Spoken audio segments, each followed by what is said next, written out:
नमस्कार साथियों, दृष्टि के मंच पर आप सभी का मैं सौरभ चतुर्वेदी स्वागत करता हूं। आंतरिक सुरक्षा की कक्षाओं के अंतर्गत हम आतंकवाद के विषय पर चर्चा कर रहे थे। पहले सत्र में हमने आतंकवाद की अवधारणा, आतंकवाद का इतिहास और सबसे प्रमुख तौर पर आतंकवाद के कारणों को देखा और फिर हमने ये जानने की कोशिश की कि किन कारणों से आतंकवाद का प्रसार निरंतर हो रहा है और आतंकवाद एक परराष्ट्रीय से वैश्विक समस्या बनकर उभर रहा है। इसके अलावा हमने आतंकवाद के कई चेहरों को देखा, जिसमें धार्मिक आतंकवाद, नस्ली आतंकवाद, भाषाई आतंकवाद या फिर आज के दौर में उभर रहा नाभिकीय आतंकवाद, रासायनिक आतंकवाद, जैविक आतंकवाद, साइबर आतंकवाद इत्यादि, नार्को आतंकवाद, ये अलग अलग रूप थे। जैविक आतंकवाद पर मैंने अलग से विस्तार से चर्चा भी की, क्योंकि इस समय कोविड के दौर में जैविक आतंकवाद पर बात कर रहे हैं। अमेरिका गाहे बगाहे आरोप लगा रहा है कि चीन एक तरीके से जैविक आतंकवाद ही फैला रहा है, जानबूझकर कोविड या कोरोना वायरस को दुनिया में डाला गया है। तो आज आतंकवाद के दूसरे हिस्से में हमें उन मुद्दों पर बात करनी है जिन पर अलग से प्रश्नों की संभावना बन सकती है। पहला हिस्सा है आतंकवाद से निपटने के लिए। हमने ये तो बताया था कि वैश्विक प्रयास क्या हुए हैं, पर आतंकवाद से निपटने के लिए कौन कौन से कानून हमारे देश में बनाए गए हैं। इसमें टाडा, पोटा और सबसे प्रमुख कानून है आजकल यूएपीए। इस यूएपीए में 2019 में संशोधन हुआ है, जिसको लेकर विपक्ष द्वारा कई आरोप लगाए जा रहे हैं। हालांकि आरोप टाडा और पोटा पर भी लगते थे। तो पहला हिस्सा हमको जो देखना है वो आतंकवाद से जुड़े विविध कानूनों का है कि कौन कौन से कानून बनाए गए और ये कानून कितने सक्षम रहे हैं। यूएपीए को लेकर अलग से एक कानून बन सकता है। और इसके अलावा हमें दूसरे हिस्से में आतंकवाद के धर्म से संबंध को देखना है, जहां हमें इस्लामिक आतंक, इस्लामिक टेरर के यथार्थ या कल्पना पर बात करनी है। हालांकि मैं ये मानता हूं कि आप में से ज़्यादातर लोग सहमत होंगे कि इस्लामिक आतंक को कल्पना कहना उचित नहीं है। सर, ये तो बिल्कुल यथार्थ है। तो मैं यही तो आपसे जानने की कोशिश करूंगा या आपको बताने की कोशिश करूंगा कि क्या सिर्फ इस्लाम में ही आतंक है या दुनिया में कुछ और संस्थाएं भी हैं जो धर्म से जुड़े आतंक को प्रसारित कर रही हैं। तो ये दो प्रमुख हिस्से हैं जिन पर बात की जा सकती है। इसके अलावा जम्मू कश्मीर में आतंकवाद अपने आप में एक मुद्दा या विषय हो सकता है। हालांकि उस पर ज़्यादातर बातें जम्मू कश्मीर की परिस्थितियों से जुड़ी हुई हैं। और फिर अगली क्लास में हमको ये देखना है, जो हम उग्रवाद और विकास से आगे जाएंगे, कि राज्य गैर राज्य कारक आतंकवाद कैसे फैलाते हैं। तो ये इसके आगे की स्थितियां बन सकती है। तो let us first begin with आतंकवाद निरोधी कानून कौन कौन से हैं हमारे देश में और वो कानून किस तरीके से प्रभावी रहे हैं या नहीं रहे हैं।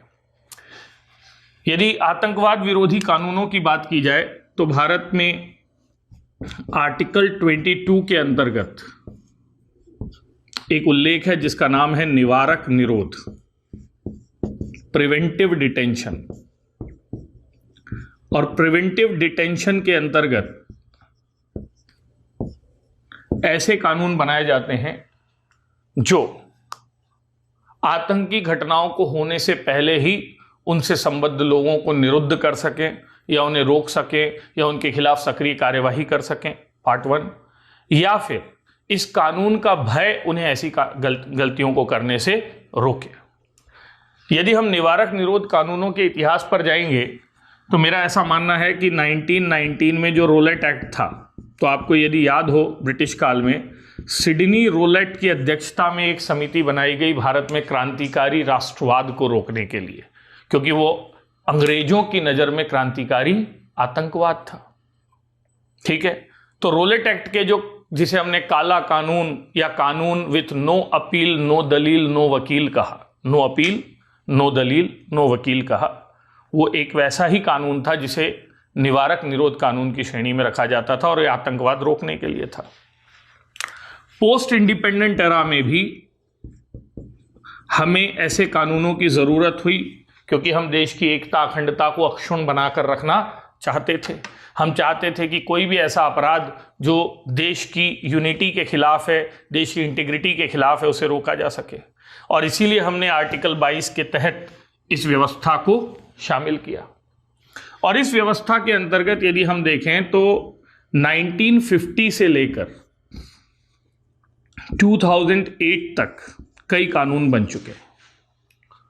1950 में प्रिवेंटिव डिटेंशन एक्ट नाम से ही कानून बना था, ठीक है। 1970 में Misa, maintenance of internal security act नाम से कानून बना था। और इसी के कानून के तहत आपातकाल में इंदिरा गांधी ने भारत के अधिकांश नेताओं को निरुद्ध किया था। इनफैक्ट अपने लालू यादव ने अपनी बिटिया का नाम मीसा इसी कानून के नाम पर रखा था, ऐसा कहा जाता है। 1972 में कोफेपोसा एक कानून बना था, conservation of foreign exchange and prevention of securities act. ये विदेशी मुद्रा प्रतिभूतियों को बचाने का कानून था। जो आपका क्या कहेंगे, मनी ड्रेन ऑफ वेल्थ होता है या कैपिटल फ्लाइट होती है, आपके देश से पूंजी बाहर जाती है, वो भी देश की सुरक्षा के लिए खतरा है। तो विदेशी पूंजी संरक्षण का कानून था, फॉरेक्स प्रोटेक्शन का कानून था, विदेशी मुद्रा संरक्षण का कानून था COFEPOSA, conservation of foreign exchange and prevention of securities act, और ये भी निवारक निरोध की श्रेणी में आता था। लेकिन मैं ये मानता हूं कि इन तीनों कानूनों के मूल में आंतरिक सुरक्षा की बात तो थी, लेकिन ये टेररिज्म पर फोकस्ड कानून नहीं थे। निवारक निरोध के, निवारक निरोध पर टेररिज्म में फोकस्ड कानून 1980s में शुरू होते हैं। ये ध्यान से समझिएगा और लिखिएगा, क्योंकि 1980 में ही भारत में आतंकवाद का पहला घटना बड़े स्तर पर पंजाब में दिखाई देता है। और पंजाब में जब आतंकवाद की बड़ी घटनाएं दिखती हैं, खालिस्तान आंदोलन, भारत में बड़ा आतंकवादी आंदोलन दिखता है। नॉर्थ ईस्ट में छोटे मोटे आंदोलन चल रहे थे और वो आफ्स्पा जैसे कानूनों से मैनेज भी हो रहे थे। और फिर हमारे पास prevention of unlawful activity act पहले से था। तो भारत के पास आफ्स्पा कानून और prevention of unlawful activity act ये पहले से था, 1967 का कानून है। 80 के दशक में हमने पहला डेडिकेटेड कानून बनाया आतंकवाद पर, जिसका नाम था Tada, terrorist and disruptive activity act. Terrorist and disruptive activity act, ये कानून बना 1987 में। 1987 में यह कानून बना। इस कानून की विशेषता यह थी कि सबसे पहली बार टेररिस्ट एक्ट किसे कहा जाएगा इसको परिभाषित किया गया। और मैंने कल जब परिभाषा पढ़ाई थी तो बताया भी था कि टाडा कानून में टेररिस्ट गतिविधियों को बताया गया जिसके तहत बम, विस्फोटकों, विध्वंसकों का प्रयोग किया जाता है और जनता को डराने की कोशिश की जाती है। डिसरप्टिव एक्टिविटीज का मतलब होता है जो पब्लिक ऑर्डर को डिस्टर्ब करें, लोक व्यवस्था को क्षति पहुंचाएं, यानी जो देश का नॉर्मल लाइफ चल रहा है उसको डिस्टर्ब करें, उसको कहते हैं डिसरप्टिव एक्टिविटी। तो टाडा कानून के तहत इन दोनों बातों को परिभाषित किया गया कि टेरर एक्ट किसको कहा जाएगा और डिसरप्टिव एक्ट को भी टेरर एक्ट की श्रेणी में लिया जाएगा। फिर इसके बाद यह कहा गया कि ऐसे केसेस में जिन पर मुकदमा चलाया जाएगा उन लोगों को स्पेशल कोर्ट्स के माध्यम से समयबद्ध सजा दिलवाने की कोशिश की जाएगी। और फिर इसके अंतर्गत यह भी कहा गया कि इस कानून के अंतर्गत जो कन्फेशन है, यानी आतंकवादियों ने मान लीजिए अदालत के मतलब पुलिस थाने में कन्फेशन किया और फिर अदालत के सामने मुकर गए, तो उन्होंने कहा नहीं, अधिकारियों के सामने इन प्रोसीडिंग जो कन्फेशन होता है उस कन्फेशन को भी मान्य माना जाएगा। कुल मिलाकर यह कानून आतंकवाद के खिलाफ नकेल कसने वाला कानून था। बाकी वो सारी बातें जिसके तहत बिना कारण बताए गिरफ्तारी हो सकती है, लंबे समय तक निरुद्ध करके रखा जा सकता है, या फिर आपको वकीली सहायता से दूर किया जा सकता है, वो सारी बातें इस कानून के अंतर्गत थीं। लेकिन यह कहा जाने लगा कि इस कानून का दुरुपयोग किया जा रहा है, मिसयूज किया जा रहा है, पॉलिटिकली मिसयूज किया जा रहा है। और इसी आधार पर 1995 में टाडा कानून वापस ले लिया गया। यानी पहला आतंकवाद के खिलाफ लड़ने वाला कानून ठीक 8 साल तक रहा, उसके बाद इसको हटा दिया गया। तो 90 के दशक में हम देखते हैं कि जम्मू कश्मीर में आतंकवाद फिर चरम पर है। उत्तर पूर्व में आतंकवाद की घटनाएं, नागा आंदोलन वो फिर मुखर होकर उभर रहा है। मणिपुर में आतंकी संगठन एकजुट होकर लड़ाई कर रहे हैं। और सबसे बड़ी दिक्कत 90 के दशक में हुई, ग्लोबलाइजेशन वगैरह आने के कारण अब जो कश्मीर का टेररिज्म था और नक्सल टेरर जो था वो हमारे देश में ट्रांसनेशनल हो गया, देश के बाहर से इनकी मदद की जाने लगी। तो ऐसे समय फिर से जरूरी था कि देश में आतंकवाद के खिलाफ एक कठोर कानून बनाया जाए। और जब 1999 में NDA 1 की गवर्नमेंट आई तो उसका यह वादा भी था कि हम ऐसा कानून बनाएंगे, और इसके केंद्र में इस्लामिक टेरर को रखा गया था, क्योंकि 90 के दशक में कई ऐसी घटनाएं हो चुकी थी जो इस्लामिक टेरर को स्थापित करती थी। पर हमको जरूरत थी उस ट्रिगर इवेंट की जिसके कारण पोटा का आधार बने, और पोटा के पीछे 2 आधार आपको मिलते हैं। 1999 में इंडियन एयरलाइंस का विमान IC-814 नेपाल से उड़ा और उड़कर कांधार ले जाया गया। यह अलग बात है कि उसको पंजाब में रिफ्यूल भी किया गया, लेकिन कांधार ले जाया गया। इसको विमान हाईजैक कहते हैं। और ये विमान हाईजैक बहुत दुखद घटनाओं में से एक है, क्योंकि इसके बदले ही हमने मसूद अजहर जैसे बड़े आतंकी को छोड़ा था। इस घटना ने पुनः ऐसे कानून की जरूरत प्रस्तुत की जो आतंकवादियों को पहचाने और नष्ट करे, क्योंकि हवाई जहाज को किडनैप करना बिना देश के अंदर की गद्दारी के संभव नहीं। अब यह घटना हुई ही थी और भारत की दुनिया भर में एक तरीके से बदनामी हुई थी कि हमने सॉफ्ट स्टेट होते हुए आतंकियों को छोड़ दिया। आतंकियों का मनोबल अपने चरम पर था। तो 2001 में इसी मनोबल का परिणाम दिखा जब उन्होंने हमारी संसद पर, हमारे लोकतंत्र के मंदिर पर हमला कर दिया। अब पानी सर से ऊपर जा चुका था। तब वाजपेयी गवर्नमेंट ने 2002 में एक कानून लाया जिस कानून का नाम था पोटा। टाडा के बाद जो दूसरा कानून आया उसका नाम क्या था? पोटा कानून। ठीक है, यह भी प्रिवेंटिव डिटेंशन कानून है, सब निवारक निरोध वाली कहानी है। लेकिन टाडा के बाद दूसरा कानून जिसने आतंकियों के खिलाफ सीधे कार्यवाही की बात की, उसका नाम क्या था? पोटा। तो पोटा की पृष्ठभूमि आपसे पूछें तो अब आप बता सकते हैं 1999 का विमान हाईजैक, 2001 का संसद का हमला।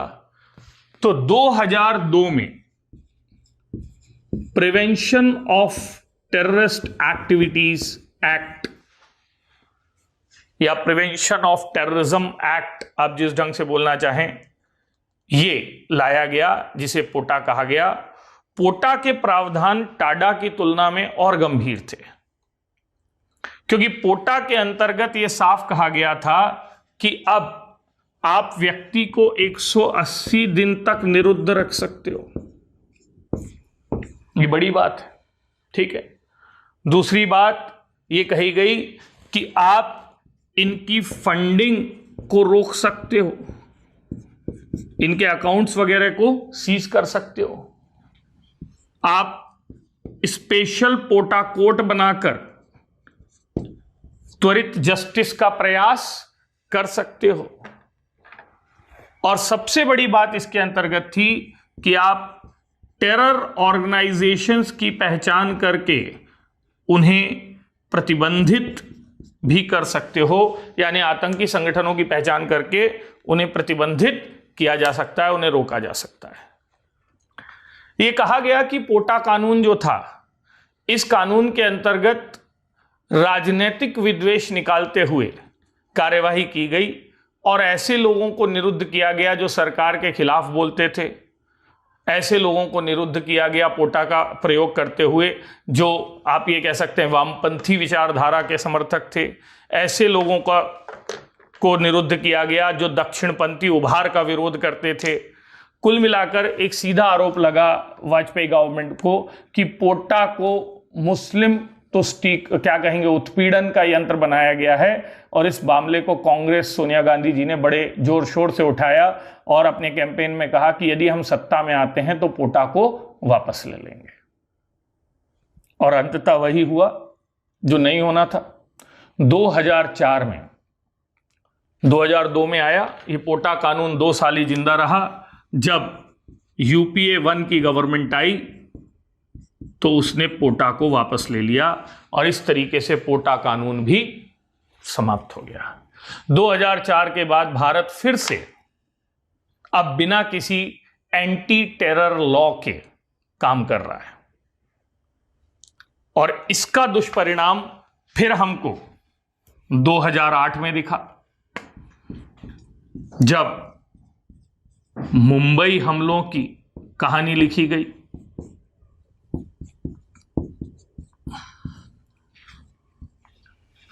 और इन मुंबई हमलों के आने के बाद अब कहा गया कि यार अब क्या करें, अब फिर से नया कानून लाएं आतंकवाद के खिलाफ, लेकिन फिर वही होगा कि इस कानून के उत्पीड़न की बातें होंगी। तो सरकार ने तय किया कि नया कानून लाने से अच्छा है कि क्यों ना हमारे पास एक पुराना कानून रखा हुआ है जिसका नाम है UAPA, unlawful activities prevention act. ये 1967 का कानून है जिस पर हम समय समय पर संशोधन करते रहे हैं।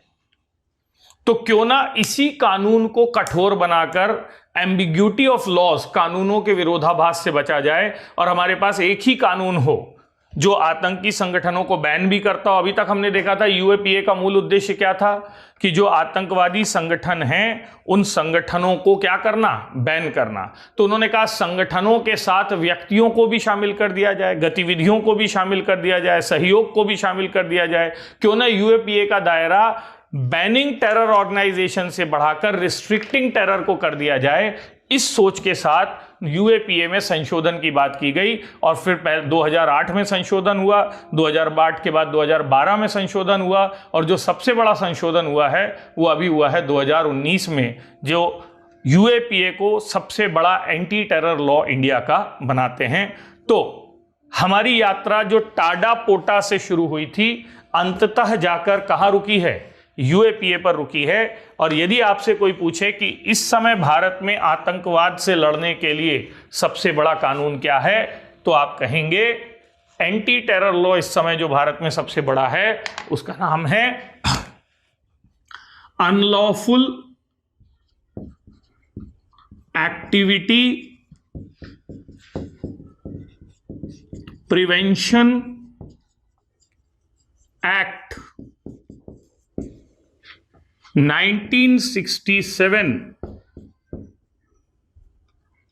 यथा संशोधित, अमेंडेड, यथा संशोधित मतलब जिसमें संशोधन किए गए हैं।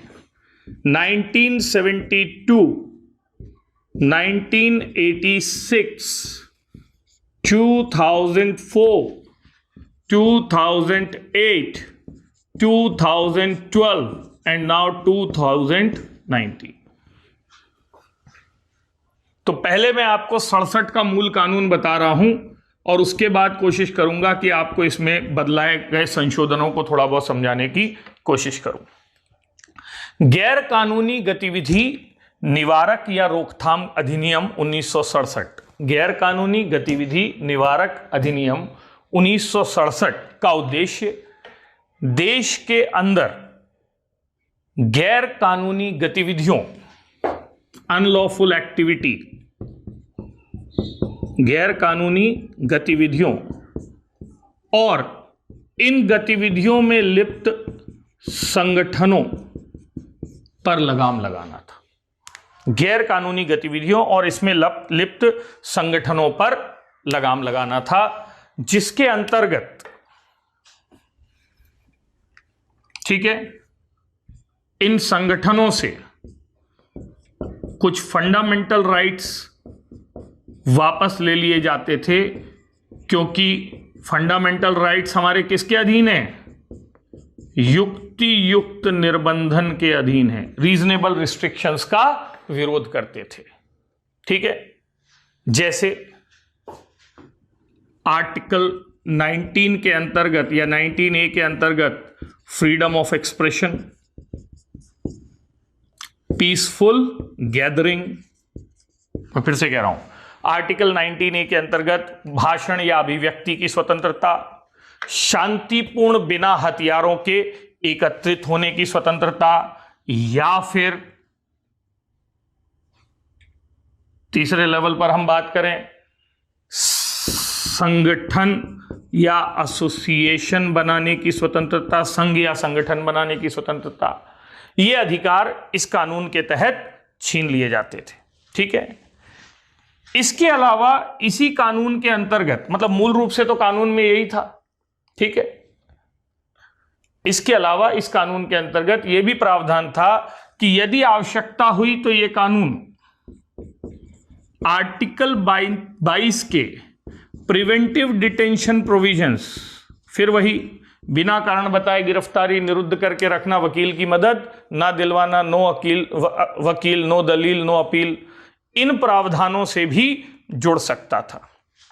ठीक है, लेकिन इसका मूल कार्य था एंटी नेशनल एक्टिविटी में शामिल ऑर्गेनाइजेशंस को बैन करना, गैर कानूनी गतिविधियों में लिप्त संगठनों को प्रतिबंधित करना, इसका मूल क्या था? कानून था। ठीक है, अब देखिएगा 72-86 के संशोधन तो इसी को मजबूत बनाने से जुड़े थे। सबसे महत्वपूर्ण संशोधन 2004 में हुआ, और 2004 में क्या किया गया, सरकार को फेस सेविंग करनी थी, तो फेस सेविंग के तहत जो यूपीए सरकार आई उसने वादा किया था देश के लोगों से कि हम पोटा खत्म करेंगे, लेकिन उनको मालूम था खत्म कर देंगे तो भी गतिविधियां तो खत्म नहीं होंगी, तो सरकार एक हाथ से देती है दूसरे हाथ से लेती है। तो सरकार ने क्या किया कि पोटा के जितने भी प्रावधान थे वो 180 दिन के लिए क्या कर देना, निरुद्ध कर देना, स्पेशल कोर्ट्स करना, फंड्स पर रोक लगाना, ऑर्गेनाइजेशंस को आइडेंटिफाई करना, पोटा के जितने भी प्रावधान थे उनको सारों को कहां डाल दिया? यूएपीए के अंतर्गत डाल दिया। यानी 2004 का संशोधन पोटा को दिखाने के लिए खत्म करता है, लेकिन उससे जुड़ी बातों को किसके अंतर्गत? यूएपीए के अंतर्गत डाल देता है। फिर मैंने कहानी बताई ये पोटा खत्म करने के लिए। 2008 में जब ताज हमला हुआ, मुंबई हमला हुआ, तो अब कहा गया कि भाई हमारे पास अलग से तो अपना पोटा है, कोई प्रिवेंटिव डिटेंशन कानून तो है नहीं, तो अब क्या किया जाए? तो पोटा के प्रावधानों को और सख्त किया गया। कैसे सख्त किया गया? अब इसमें लिख दिया गया कि आपको चार्जशीट प्रस्तुत करने के लिए 180 दिन की बजाय 360 दिन का समय मिलेगा एजेंसियों को। यानी एजेंसियों को थोड़ी क्या दी गई, या सॉरी 180 कह रहा हूं, 3 महीने की जगह 90 दिन की जगह 6 महीने 180 दिन दिए जाएंगे चार्जशीट पेश करने के लिए। ठीक है, फिर आतंकी संगठनों के ऑर्गेनाइजेशंस के साथ साथ उनके मेंबर्स को भी प्रतिबंधित किया जा सकता है। There members can also be detained और रिस्ट्रिक्टेड, ये बात की गई।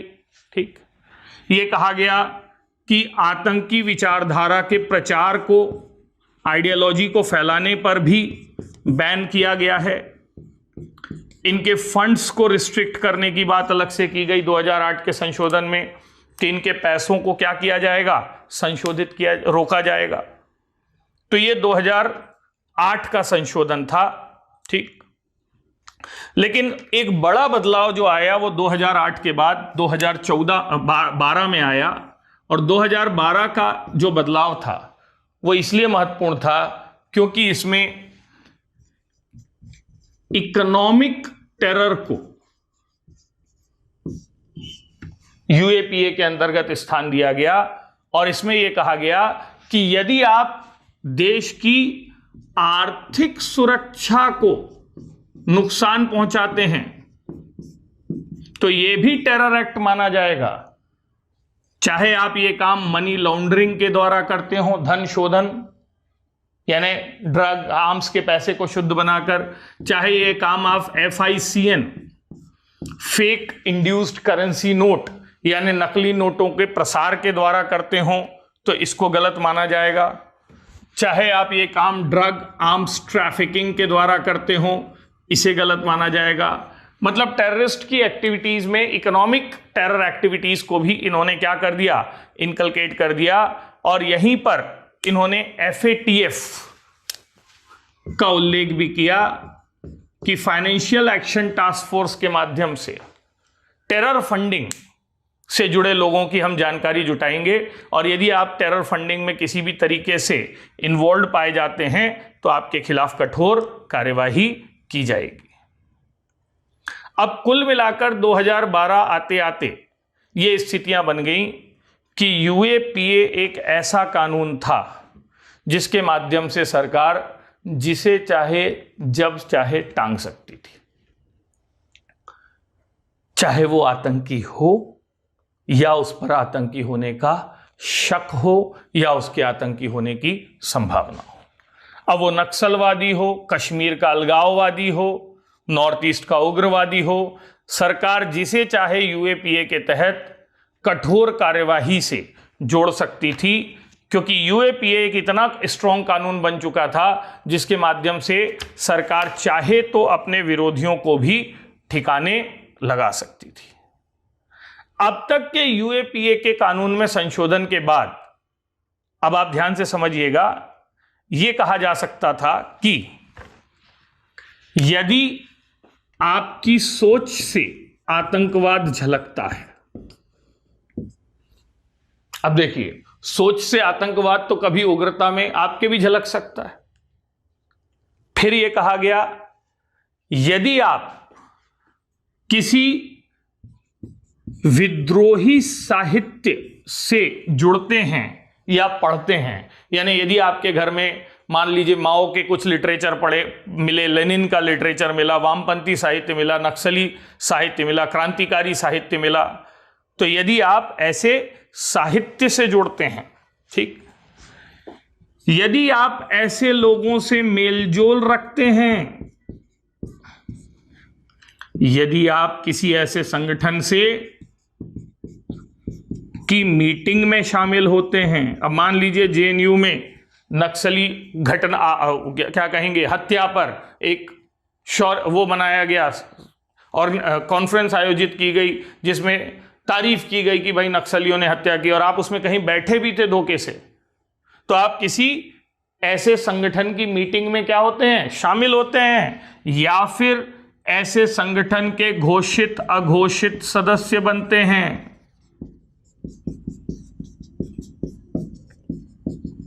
डिक्लेयर्ड अनडिक्लेयर्ड मेंबर बन जाते हैं, या फिर सरकार किसी भी तरीके से आपकी लिंक ऐसे लोगों से स्थापित कर देती है, तो फिर आपको आतंकवादी कहा जाएगा और आपके खिलाफ कार्यवाही UAPA के तहत प्रवृत्त कर दी जाएगी। अब ये बहुत खतरनाक बातें थी।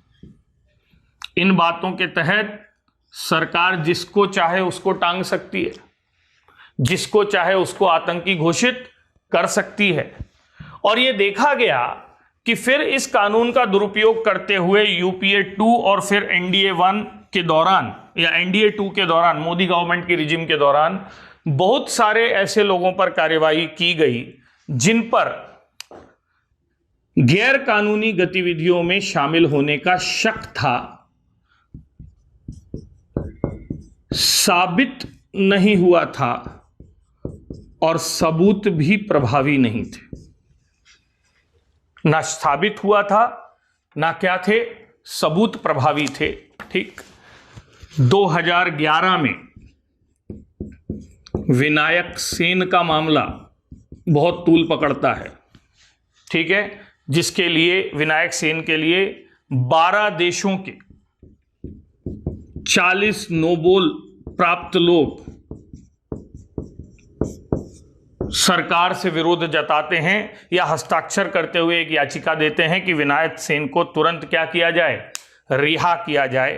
ठीक, विनायक सेन के खिलाफ एकमात्र आरोप यह था या एकमात्र साक्ष्य यह था कि उनके द्वारा हस्ताक्षरित कुछ पत्र थे जिसमें उन्होंने माओवादियों से पत्राचार किया था। अब निश्चित तौर पर यह एंटी नेशनल एक्ट के अंतर्गत आएगा, लेकिन स्थापित तथ्य के तौर पर विनायक सेन को सजा दी जाए, ये थोड़ा सा कठिन मामला था। बहरहाल फिर बाद में केस चला एंड सरकार ने, न्यायपालिका ने अपना निर्णय लिया। विनायक सेन के अलावा ठीक कुछ और बड़ी घटनाएं भी थीं जिनमें यूएपीए के दुरुपयोग की बात हुई। क्लियर है?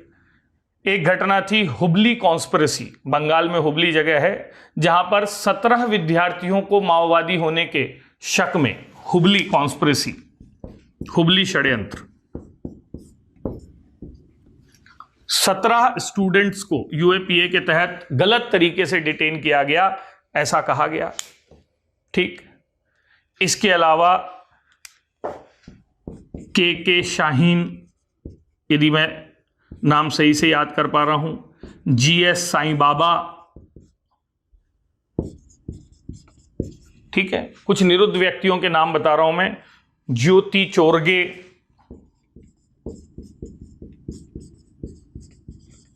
ये कुछ ऐसे महत्वपूर्ण नाम उभर कर सामने आए जहां पर यह कहा गया कि सरकार ने इन लोगों को इसलिए गिरफ्तार नहीं किया है कि इनके खिलाफ आतंक की कोई प्रभावी साक्ष्य हैं, इसलिए किया है क्योंकि ये सरकार के खिलाफ हैं, इसीलिए ये एंटी नेशनल है।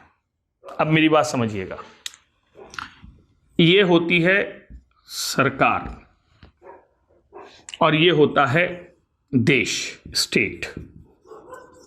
ठीक है, आप देश के खिलाफ नहीं हो सकते। You can never be against your state, चाहे उसकी एक संवैधानिक मूल्य हो, एकता हो, अखंडता हो, जो भी हो।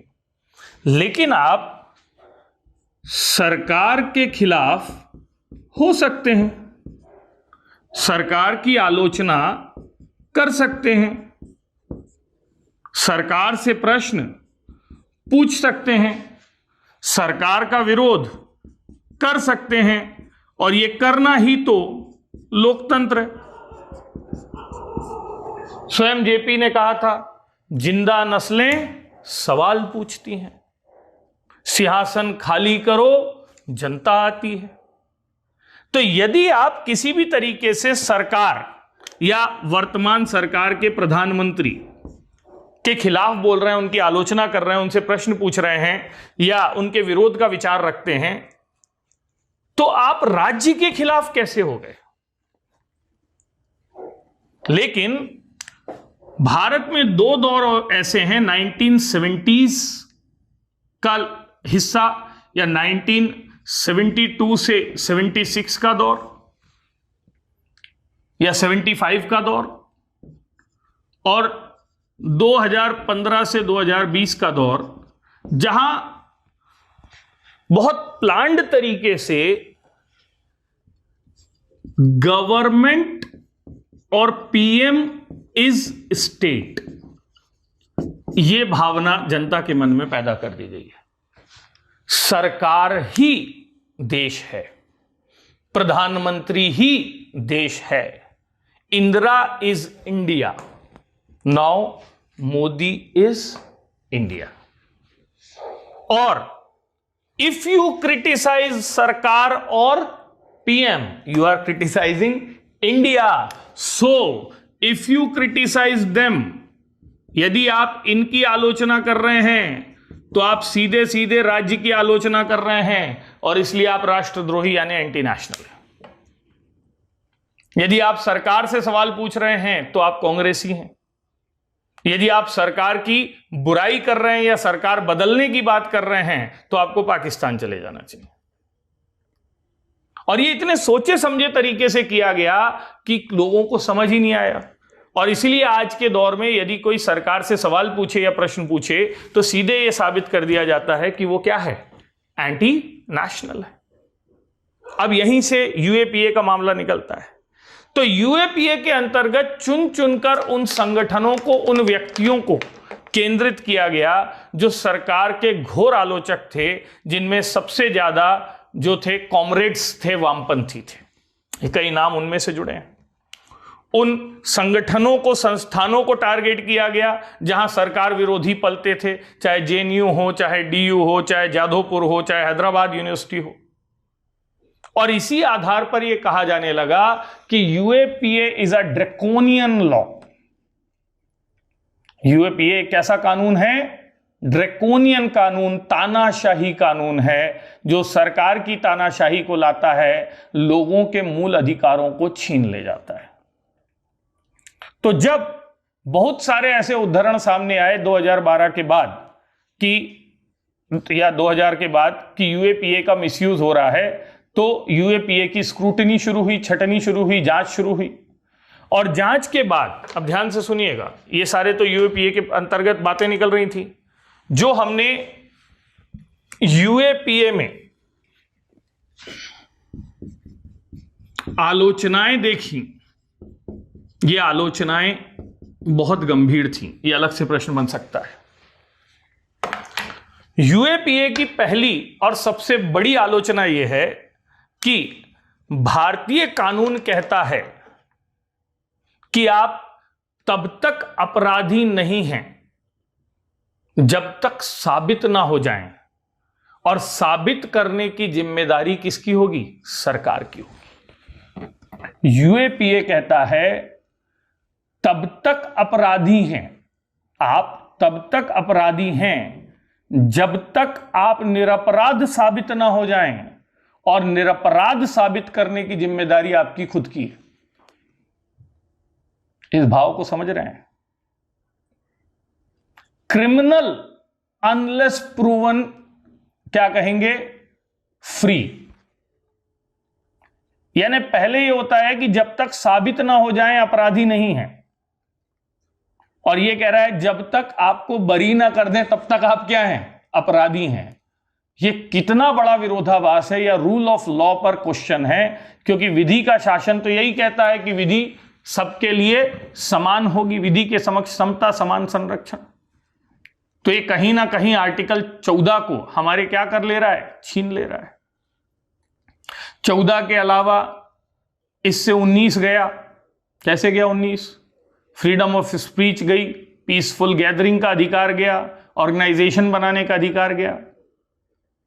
फिर इसके तहत 20 गया, जब चाहेंगे तब आपके घर में, आपके अंदर घुसकर सर्च करेंगे, ठीक, और जरूरत पड़ी तो फिर आपको डिटेन करके रखेंगे।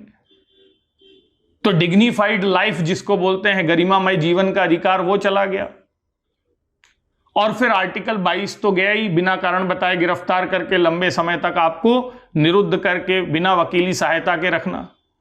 तो आर्टिकल 14, आर्टिकल 19, आर्टिकल 20, आर्टिकल 21, इन सब का वायलेशन यूएपीए करता है, ऐसा आलोचकों का कहना है।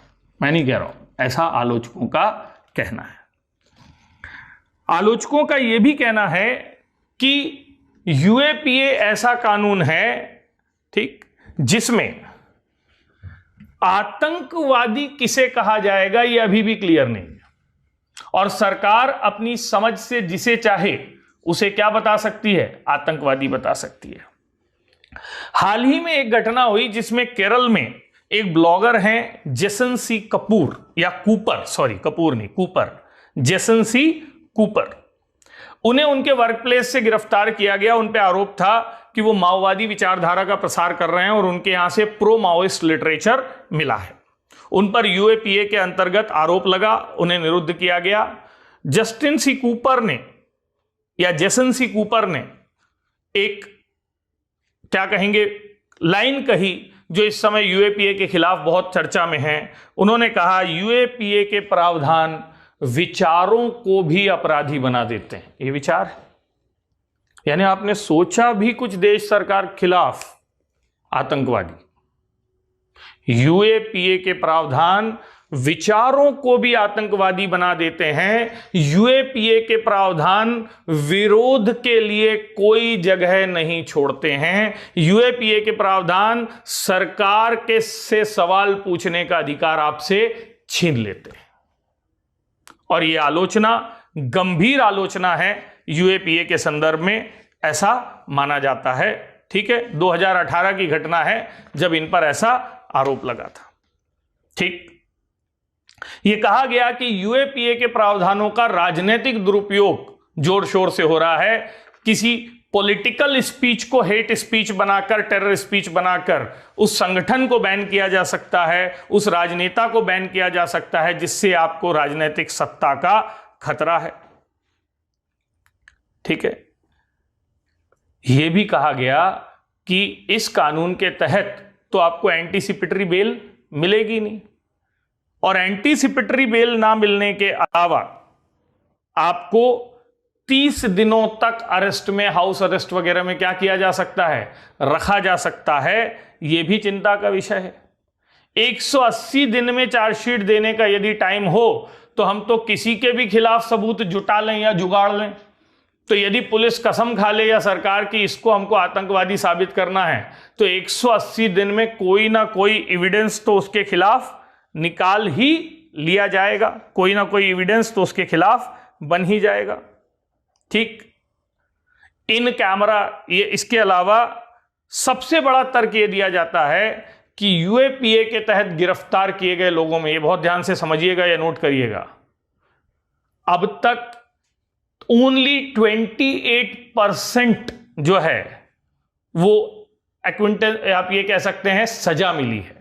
यानी 72% लोग जिन्हें यूएपीए के तहत चार्जशीट किया गया बाइज्जत बरी किए गए हैं। क्या इससे यह अंदाजा नहीं लगाया जा सकता कि यूएपीए कानून का वास्तव में दुरुपयोग हो रहा है? क्योंकि जिस दौरान यूएपीए कानून के तहत आपको निरुद्ध करके जेल में रखा जाता है, उस दौरान जो यातनाएं दी जाती हैं, पीड़ा दी जाती हैं, उसकी वापसी कैसे होगी जब आपको बाइज्जत बरी कर दिया जाएगा? और कई लोग जो यूएपीए से प्रताड़ित हैं, उन्होंने बाहर निकलकर अपनी व्यथा बताई है।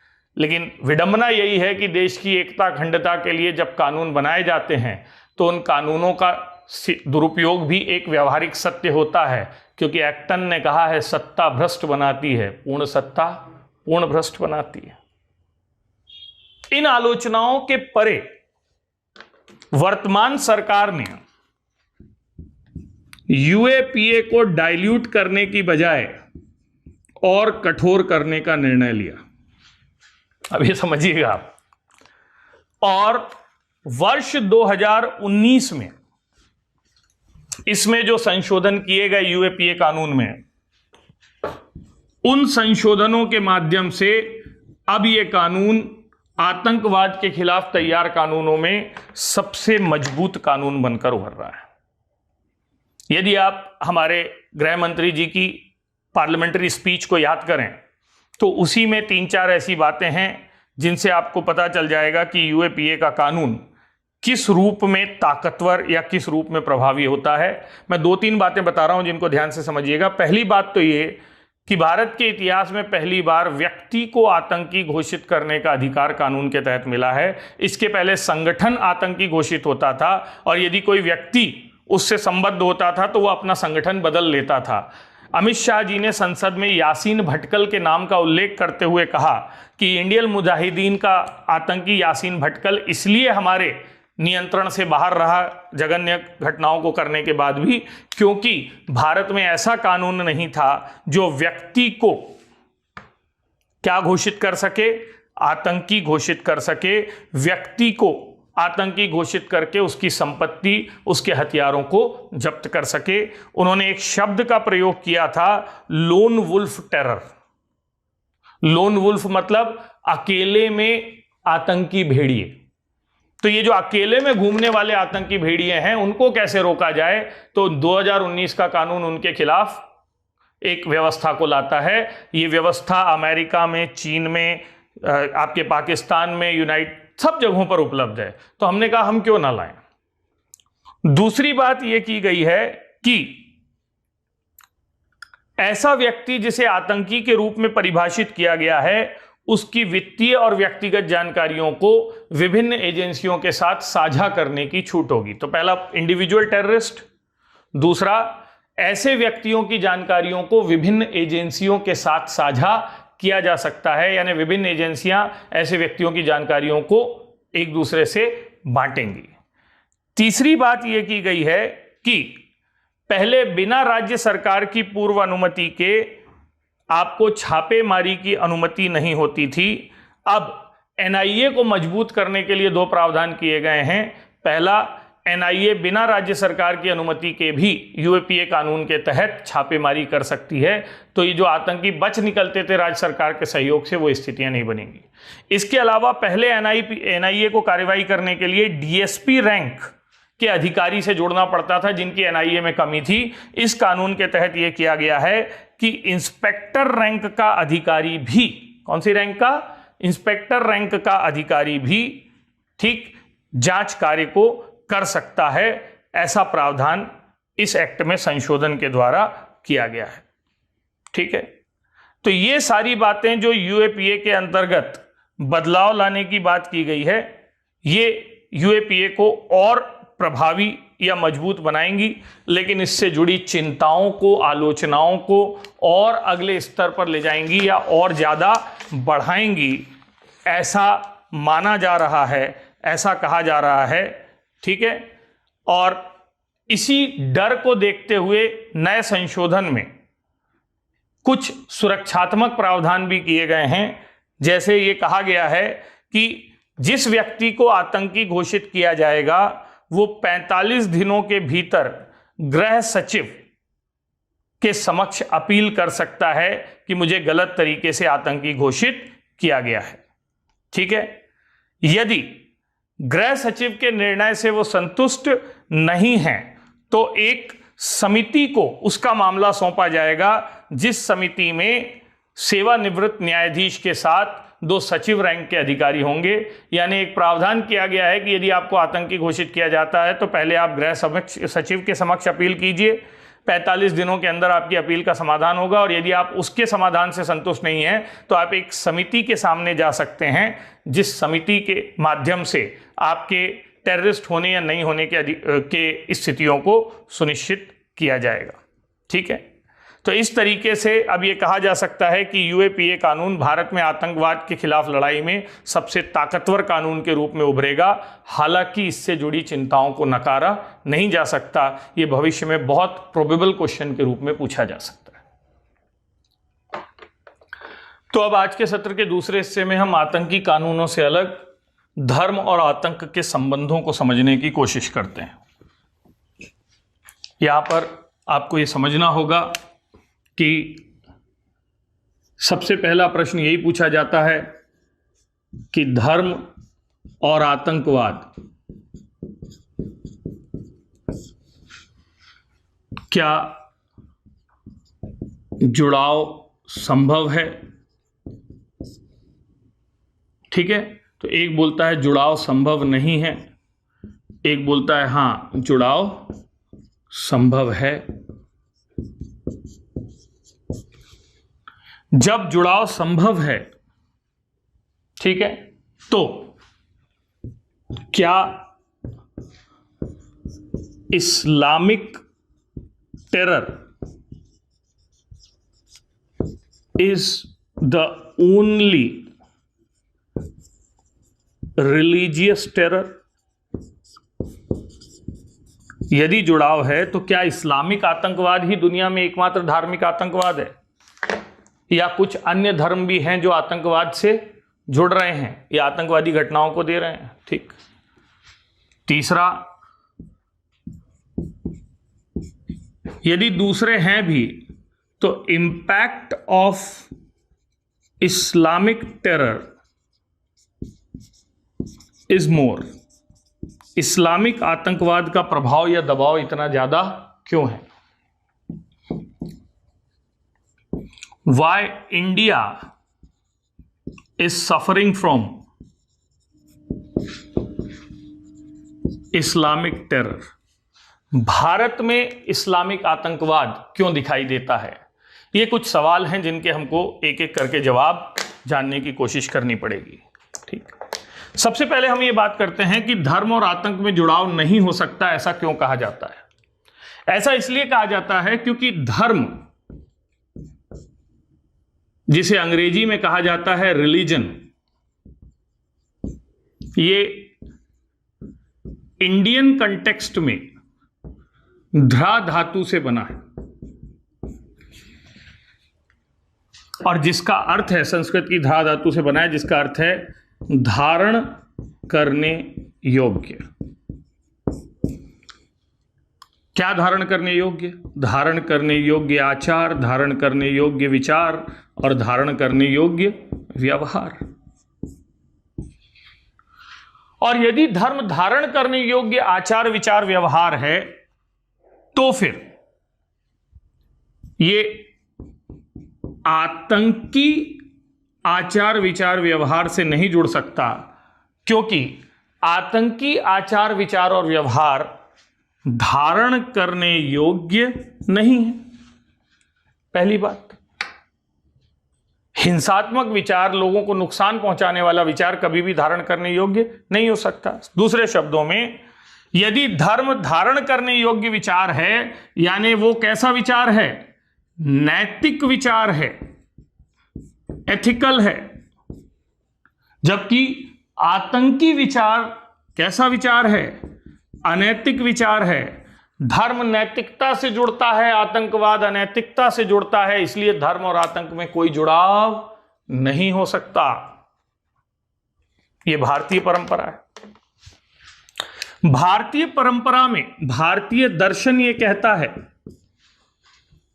कि धर्म की 3 परतें होती हैं।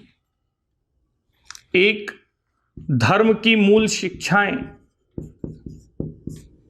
दूसरा, धर्म से जुड़ी आस्थाएं। ठीक। और तीसरा, धर्म से जुड़ा प्रदर्शन। यदि शिक्षाओं के स्तर पर देखें तो सारे धर्म प्रेम, दया, सेवा, करुणा, इन पॉजिटिव विचारों को दिखाते हैं। इनमें घृणा, प्रतिस्पर्धा, संघर्ष, वर्चस्व जैसे भाव धर्म के मूल विचार में तो होते ही नहीं है। और यदि ऐसा है तो कोई भी धर्म अपनी कोर वैल्यूज में, अपने केंद्रीय विचार में आतंक से जुड़ नहीं सकता। चाहे ईसा मसीह हो, चाहे पैगंबर हो, ठीक, चाहे हमारे वेद हो, ऋषि मुनि हो, चाहे गुरु नानक हो, सबने ये कहा है कि मानव समान है और हमें मानव के साथ प्रेम करना चाहिए, दया रखना चाहिए, उनकी सेवा करनी चाहिए।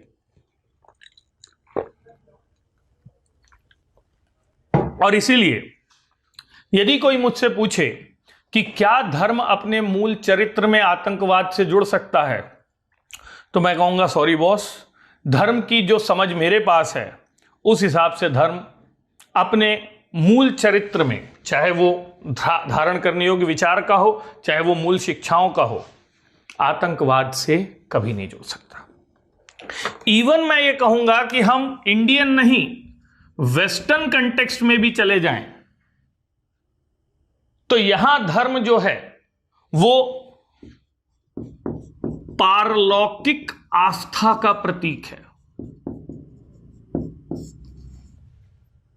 Divine belief. क्योंकि यहां धर्म को रिलीजन कहा जाता है, जो 2 शब्दों से मिलकर बना है, री प्लस लिगेयर। और री प्लस लिगेयर का मतलब है, री का मतलब है पुनः और लिगेयर का मतलब है जोड़ना। तो यह कहता है कि धर्म वो विचार है जो फिर से जोड़ता है। किसको जोड़ता है? जीव को ब्रह्म से, सीमित को असीमित से, भौतिक को आध्यात्म से, इहलोक को परलोक से। और ऐसा विचार जो जोड़ता है मानव को और ईश्वर को, वो आतंकवाद से कैसे जुड़ सकता है? क्योंकि धर्म जोड़ता है जबकि आतंकवाद तोड़ता है। तो भारतीय संदर्भ हो चाहे पश्चिमी संदर्भ हो, धर्म कभी भी अपनी सही चरित्र और सही व्याख्या में आतंकवाद से नहीं जुड़ सकता, आतंकवाद की वर्तमान व्याख्या से नहीं जुड़ सकता जहां वो निरपराध निरीह लोगों की हत्या में शामिल है। ठीक है, क्योंकि कुछ लोग इसको महाभारत से जोड़ देते हैं और कहते हैं धर्म की रक्षा के लिए ही तो तलवार उठाई गई थी, वो अलग बात है। आज आतंकवाद का जो स्वरूप है, जो नैतिक नहीं अनैतिक है, जो निरपराध निरीह लोगों की हत्या से जुड़ता है, धर्म कभी भी उससे सीधे संबद्ध नहीं हो सकता। अब यह साबित हुआ कि धर्म आतंक से नहीं जुड़ सकता, तो फिर हंगामा क्यों है बरपा पूरी दुनिया में? क्यों यह कहा जा रहा है कि आतंकवाद का धर्म होता है? मैंने अभी साबित किया धर्म नहीं होता है। अब हम कोशिश करते हैं ये देखने की कि क्या वास्तव में आतंकवाद का कोई धर्म होता है, क्या वास्तव में धार्मिक आतंकवाद जैसी कोई चीज होती है। ठीक है, ऐसा माना गया है कि मानव अपनी सांस्कृतिक या नृजातीय पहचान को लेकर सबसे ज्यादा मुखर होता है, सबसे ज्यादा संवेदनशील होता है। Human is most sensitive towards cultural, ethical, ethnic identity. और इस सांस्कृतिक नृजातीय पहचान में सबसे पहली चीज होती है कौन सी पहचान? धार्मिक पहचान, भाषाई पहचान, सांप्रदायिक पहचान। मैं इस धर्म का हूं, मैं इस संप्रदाय का हूं और मैं इस भाषा का हूं। अब मनुष्य को जैसे ही या जब भी, ध्यान से सुनिएगा, हमने कहा धर्म आतंक से नहीं जुड़ सकता, लेकिन अब हम कह रहे हैं नहीं जुड़ सकता है, क्योंकि मनुष्य जिस चीज को लेकर सबसे ज्यादा सेंसिटिव है वो क्या है? धर्म है। तो जब मनुष्य को अपनी ये धार्मिक पहचान खतरे में नजर आएगी तो वो धर्म की रक्षा के लिए हथियार उठा लेगा और ये साबित करेगा कि मेरे धर्म के लिए आतंकवाद से जुड़ना गलत नहीं है, और इस तरीके से धर्म आतंकवाद से जुड़ जाएगा। और इसीलिए दुनिया में धार्मिक पहचान को लेकर इतनी ज्यादा, या सांप्रदायिक पहचान को लेकर इतनी ज्यादा आतंकवादी घटनाएं देखी जाती हैं, या सर्वाधिक आतंकवादी घटनाओं का संबंध इसी से दिखता है। एक दूसरी बात भी है, इसको ध्यान से समझिएगा। दुनिया में धर्म दो प्रकार के हैं, एक है सामी, दूसरा है समासिक। अब समझिएगा, सामी यानी सेमेटिक रिलीजन उन्हें कहा जाता है जो सह अस्तित्व को स्वीकार नहीं करते। They don't believe in coexistence. वो कहते हैं या तो मेरे जैसे हो जाओ या नष्ट कर दिए जाओगे। सामी धर्म वो होते हैं जो प्रसार की कोशिश करते हैं, जो ये कोशिश करते हैं कि दूसरे धर्म वालों को भी अपने धर्म में बदला जाना चाहिए, क्योंकि सामी धर्म वालों को लगता है कि उनका धर्म बाकी सभी धर्मों से बेहतर है या क्या है, श्रेष्ठ है। तो सामी धर्म मतलब वो धर्म जो कहता है हम ही हम हैं, बाकी सब पानी कम है, और हमारे जैसे हो जाओ या मिटा दिए जाओगे। यदि हमारे साथ रहना है तो हम जैसा बनकर रहना पड़ेगा। और ऐसे धर्म अपने लक्ष्य को पाने के लिए हिंसा को अपनाने से भी नहीं डरते, यानी धर्म के मूल चरित्र अहिंसा को भी छोड़ देते हैं। और इसीलिए आपने सुना होगा कि ईसाईयत और आपके यहूदी और क्रिश्चियनिटी के बीच क्रूसेड के धर्म युद्धों के इतिहास मिलते हैं, हिंसा से, तलवार से अपने प्रसार को अपनाने वाली बातें। ये one God, one book, one Holi book, one work, क्या कहेंगे, वर्कशिप प्लेस, ठीक, इसमें आस्था रखते हैं। और ऐसे धर्मों में जहां कैसा चरित्र हो, सामी चरित्र हो, अपने वर्चस्व के लिए, अपनी रक्षा के लिए, अपने प्रसार के लिए दूसरे धर्म के लोगों के खिलाफ आतंकी घटनाएं करना कोई बड़ी बात नहीं है, जब उन्हें स्थापित कर दिया जाए कि दूसरे धर्म वाला धर्म विरोधी है, काफिर है। लेकिन जो सामासिक धर्म है, कंपोजिट रिलीजन, वो सामी से एकदम इतर है। वो कहते हैं एक नहीं कई भगवान होते हैं, ठीक, और वो ये कहते हैं कि तुम और हम एक साथ रह सकते हैं, विभिन्न धर्मों के बीच सह अस्तित्व संभव है, हमें एक दूसरे की अच्छी बातों से सीखना चाहिए, एक दूसरे को बदलने की कोशिश नहीं करनी चाहिए। यानी सामासिक धर्म कहते हैं तुम ही तुम हो तो क्या तुम हो, हम ही हम हैं तो क्या हम हैं, तुम रहो हम रहें, न तुम जीते न हम हारे, न तुम अच्छे न हम बुरे। इस सोच के साथ जो धर्म चलते हैं वो सामासिक धर्म है। इन सामासिक धर्मों का श्रेष्ठ उदाहरण सनातन धर्म है, हिंदू धर्म है। और इसीलिए यदि कोई हिंदू या हिंदूवादी नेता यह कहता है कि तुम मेरे साथ नहीं रह सकते,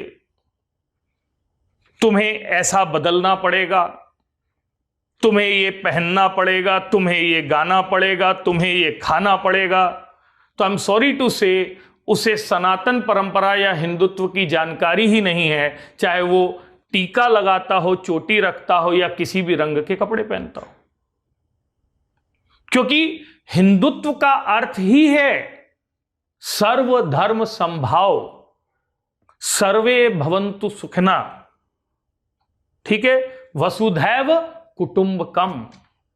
इस विचार को यदि आप छोड़ देगा कोई धर्म, तो वो आतंक से जुड़ सकता है। इसीलिए कुछ लोग कहते हैं कि हिंदू धर्म कभी आतंकवादी हो ही नहीं सकता और भगवा आतंक एक झूठा प्रोपेगेंडा है, क्योंकि हिंदू धर्म अपने मूल चरित्र में, सनातन धर्म अपने मूल चरित्र में आतंक के विचार को खारिज करता है। लेकिन मैं ये कह रहा हूं कि यदि हिंदू धर्म भी सह अस्तित्व को नकारेगा और कहेगा यहां सिर्फ हिंदू रहेंगे, बाकी पाकिस्तान चले जाओ,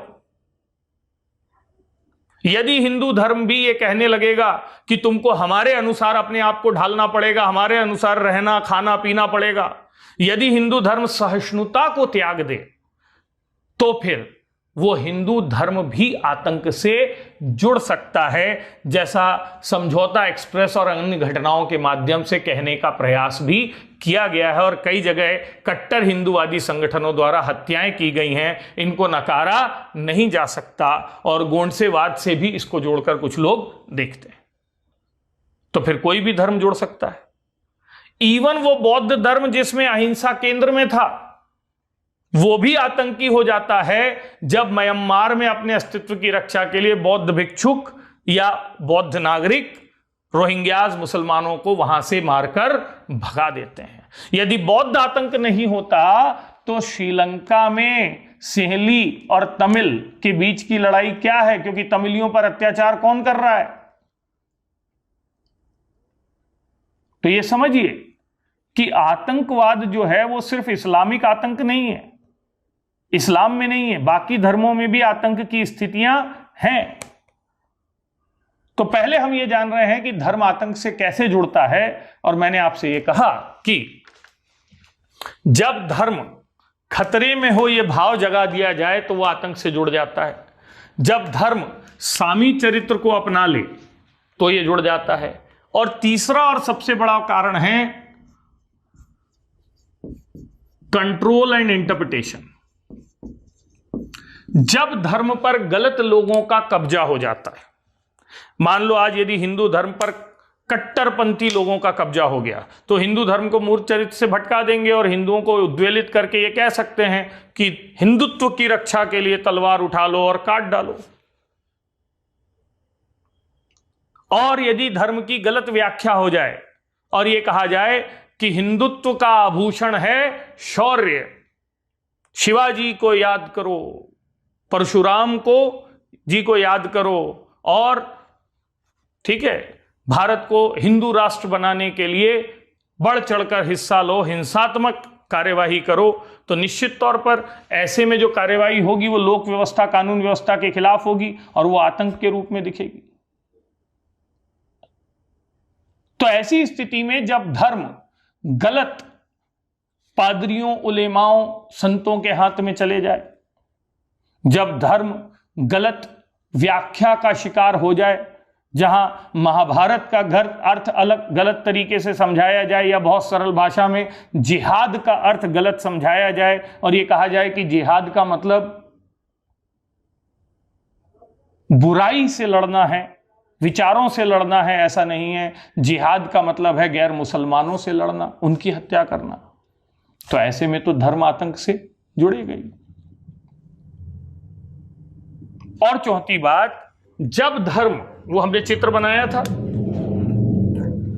अपने मूल शिक्षा को छोड़कर, यानी इनर लेयर को छोड़कर आउटर लेयर से जुड़ जाता है। आउटर लेयर मतलब धर्म दिखावे से जुड़ जाए, धर्म प्रदर्शन से जुड़ जाए, ठीक है, धर्म कर्मकांड से जुड़ जाए, धर्म अंधविश्वास से जुड़ जाए, यानी अपनी मूल शिक्षाओं से भटक जाए। और धर्म का मतलब, ठीक, चोटी, दाढ़ी, ठीक है, ये सब चीजें हो जाएं। धर्म टीका, टोपी, क्रॉस, और धर्म के नाम पर हम जुलूसों को निकालकर एक दूसरे को नीचा दिखाने का क्या करें, प्रयास करें, तो निश्चित तौर पर धर्म आतंक से जुड़ जाएगा। अब यहां पर इस बारे में कोई संदेह नहीं बचा होगा आपको कि हां, धर्म और आतंक में जुड़ाव संभव है जब इन 5 स्थितियों को अपनाया जाए। तो फिर हम अगले हिस्से पर चलें कि क्या इस्लाम में ही आतंकवाद है या दूसरे धर्म भी हैं जहां पर ये स्थितियां दिखती हैं। तो मैंने कहा कि निश्चित तौर पर दूसरे धर्म भी हैं जहां पर ऐसी स्थितियां दिखती हैं, और मैं कुछ उदाहरणों के साथ उसको बताने की कोशिश किया। हमने कहा सनातन धर्म के अंतर्गत भी यदि सहिष्णुता छोड़ दी जाए तो ऐसी स्थितियां दिखती हैं। बौद्ध धर्म के अंतर्गत भी यदि अहिंसा छोड़ दी जाए तो ऐसी स्थितियां दिखती हैं, जैसी म्यांमार में दिखी, जैसे श्रीलंका में दिखी। इसके अलावा, ठीक, आप जापान में यदि देखें तो जापान में ओम शिन रिक्यो, ये नाम याद रखिएगा। मैं बता रहा हूं इस्लाम के अलावा और कौन कौन से धर्म हैं।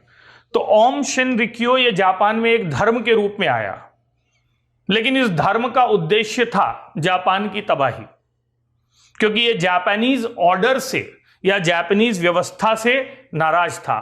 और ये जो ओम शिन रिक्यो के द्वारा ही टोक्यो में सरीन गैस का रिसाव किया गया, जिसमें हजारों लोगों की क्या हुई, मृत्यु हुई 1995 में। इसे नव धार्मिक आंदोलन कहा गया था जो न्यू जापानीज ऑर्डर को लाना चाहता था। तो अब बताइए इस ओम जो का हमने कहा शिन रिक्यो आंदोलन में इस्लाम कहां है।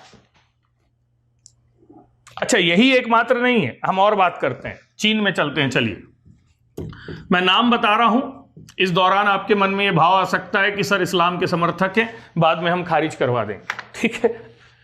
तो देखिए, फालुन गोंग ये एक संप्रदाय था चाइना में, ठीक है। और फालुन गोंग संप्रदाय ने चाइना में याद रखिए नास्तिक गवर्नमेंट है, कम्युनिस्ट गवर्नमेंट है, नास्तिक, और चीन की 50% प्लस आबादी भी क्या है, नास्तिक है। थोड़े बहुत वहां पर बौद्ध हैं, थोड़े बहुत मुसलमान हैं, गिनती में ज्यादातर लोग नास्तिक है। तो फालुन गोंग नाम का एक संप्रदाय उभरा जिसने चीन की सरकार से मांग की कि आप हमें एक धर्म के रूप में मान्यता दीजिए, एक अलग धर्म के रूप में स्वीकार करिए। जब चाइनीज गवर्नमेंट तो अपना हिसाब से रहती है, बोलती है ओके ठीक है देखेंगे। जब उन्होंने नहीं दी तो इन्होंने बीजिंग में एक बड़ी रैली निकालने का, गैदरिंग का निर्णय लिया। उस गैदरिंग में चीन सरकार ने इनको प्यार से यह संदेश दे दिया कि बेटा ऐसा दोबारा मत करना।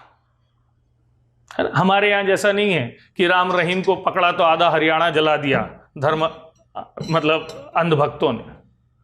वहां चीनी सरकार ने ऐसा कठोर संदेश दिया कि फालुन गोंग अपनी जड़ें खोजते नजर आया और नष्ट हो गया। लेकिन फिर वही, क्या फालुन गोंग इस्लामिक आतंक था? तो अभी उदाहरण देखते जाइए, बौद्ध आतंक हो गया, फिर ये फालुन गोंग, अलग से संप्रदायों का आतंक हो गया। यदि आप इनसे भी अनभिज्ञ हैं तो फिर कंबोडिया में, ये तो जापान था,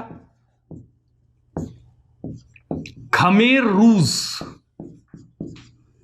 नामक एक आतंकी संगठन बना जो धार्मिक मान्यताओं पर ही आधारित था, और इसके दौर में कंबोडिया में नरसंहार की जो कहानी लिखी गई वो लोगों की रूह कपा सकती है। आप चाहेंगे तो इनके बारे में विस्तार से पढ़ सकते हैं। मैं सिर्फ ये साबित करना चाह रहा हूं, ये लेफ्टिस्ट आइडियोलॉजी वाला आतंकी संगठन था जो अपने आप को धर्म विशेष के रूप में केंद्रित करना चाहता था, और इसका संबंध कहीं भी इस्लाम से नहीं है।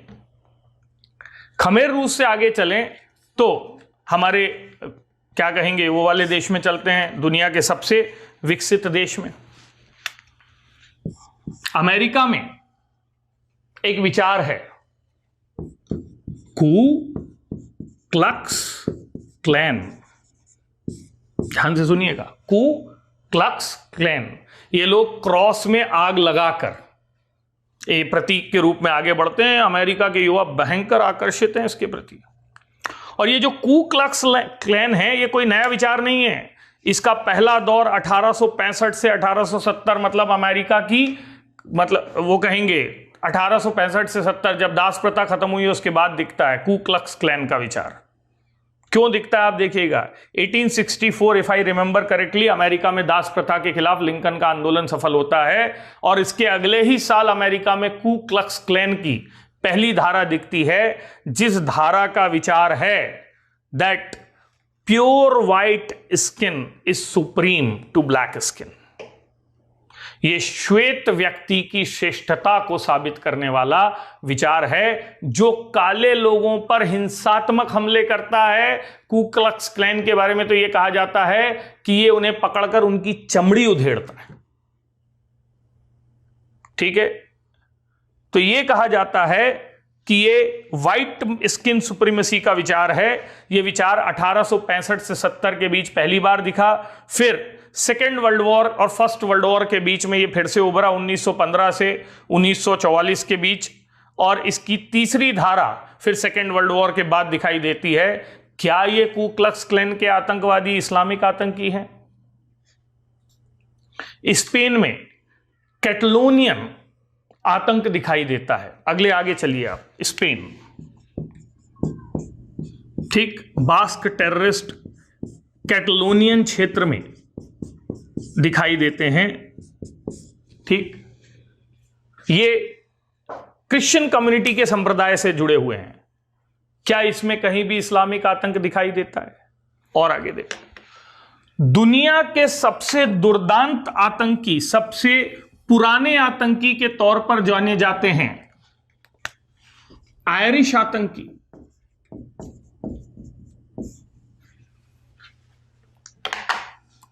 आयरलैंड, जो उत्तरी आयरलैंड को आयरलैंड में मिलाना चाहते हैं, ग्रेट ब्रिटेन से अलग होना चाहते हैं, क्या आयरिश आतंकी इस्लामिक आतंकी हैं? और आगे चलो, ठीक, इसके बाद हम देखते हैं, ऐसा माना जाता है कि जर्मनी में नाजीवाद के अंतर्गत, इटली में फांसीवाद के अंतर्गत जो माइनॉरिटीज के खिलाफ टेरर हमले किए गए,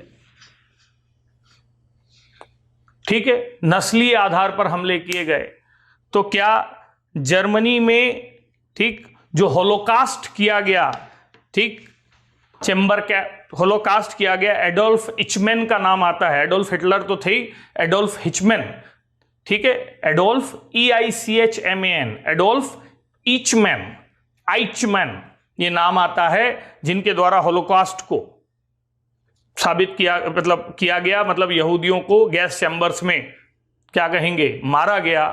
क्या ये आतंकी घटना नहीं थी? और यदि थी तो क्या ये इस्लामिक आतंक था?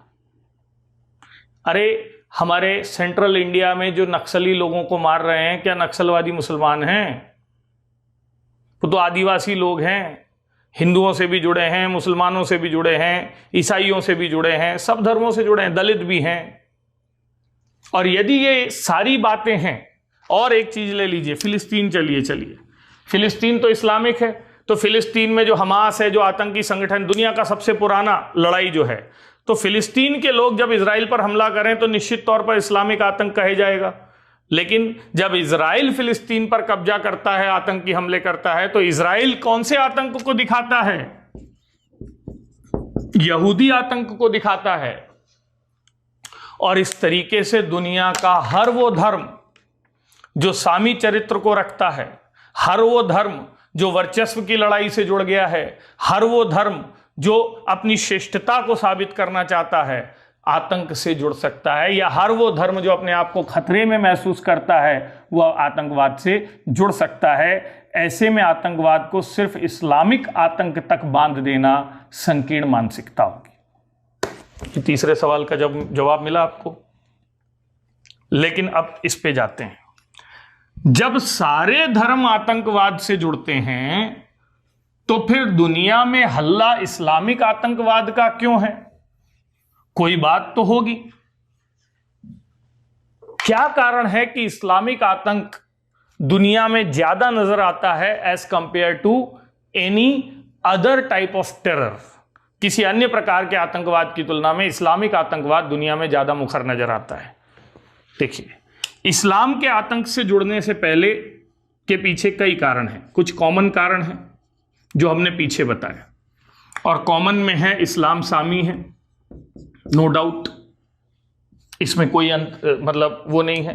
ठीक। नेक्स्ट, इस्लामिक लोगों में इस्लाम की सही समझ का अभाव है। यस, ये भी सही बात है। इस्लाम खतरे में है, इस्लामिक पहचान खतरे में है, इस बात का डर बताया जाता है। यह भी बिल्कुल सही बात है। इसके आगे चलते हैं, जो हमने पीछे बात की थी। ठीक। इस्लाम की मूल शिक्षा, कुरान हदीस की जो मूल शिक्षा थी, उसको भूलकर लोग आउटर लेयर में चले गए हैं, इस्लाम का दिखावा ज्यादा करते हैं, इस्लामिक पहचान को दिखाने की कोशिश ज्यादा करते हैं। मेरा तो हमेशा यह मानना है कि दुनिया के संपन्न देशों में रिलीजियस प्रतीक जो रहते हैं उन पर रोक लगती है, और यदि भारत में भी ऐसा किया जाए, हो सकता है कुछ लोग मेरे से सहमत ना हो, तो उसमें कोई संकट या समस्या नहीं है। क्या जरूरी है कि किसी दिन विशेष में या सामान्य समय में बाजार में आपको देखकर पहचान लिया जाए कि आप कौन से धर्म के? क्या धार्मिक पहचान को प्रदर्शित करना मजबूरी है, जरूरी है? यदि ऐसा ना हो कि भारत में कोई टीका लगाकर, कोई टोपी लगाकर, कोई भगवा पहनकर, कोई हरा पहनकर, कोई पजामा पहनकर, कोई धोती पहनकर नजर आए, या कोई चोगा पहनकर, तो ये पहचान ही ना पाए कि ये कौन हिंदू है, कौन मुसलमान है, कौन सिख है। अब सिख धार्मिक प्रतीक की भी बहुत महत्वपूर्ण बात होती है, कई देशों में इस पर भी विरोध किया गया है। अब कुछ लोग अपने धार्मिक प्रतीक चिन्हों को लेकर बहुत, क्या कहेंगे, मुखर होते हैं। जैसे हिंदुओं से कह दिया जाए कि वो चोटी काट लो तो वो बहुत बड़ी बात हो जाएगी, मुसलमानों से कह दिया जाए, ठीक है, कि वो मतलब टोपी ना लगाएं, या फिर बिना मूंछ की दाढ़ी ना रखें, तो आधा पजामा ना पहने तो वो उससे नाराज हैं।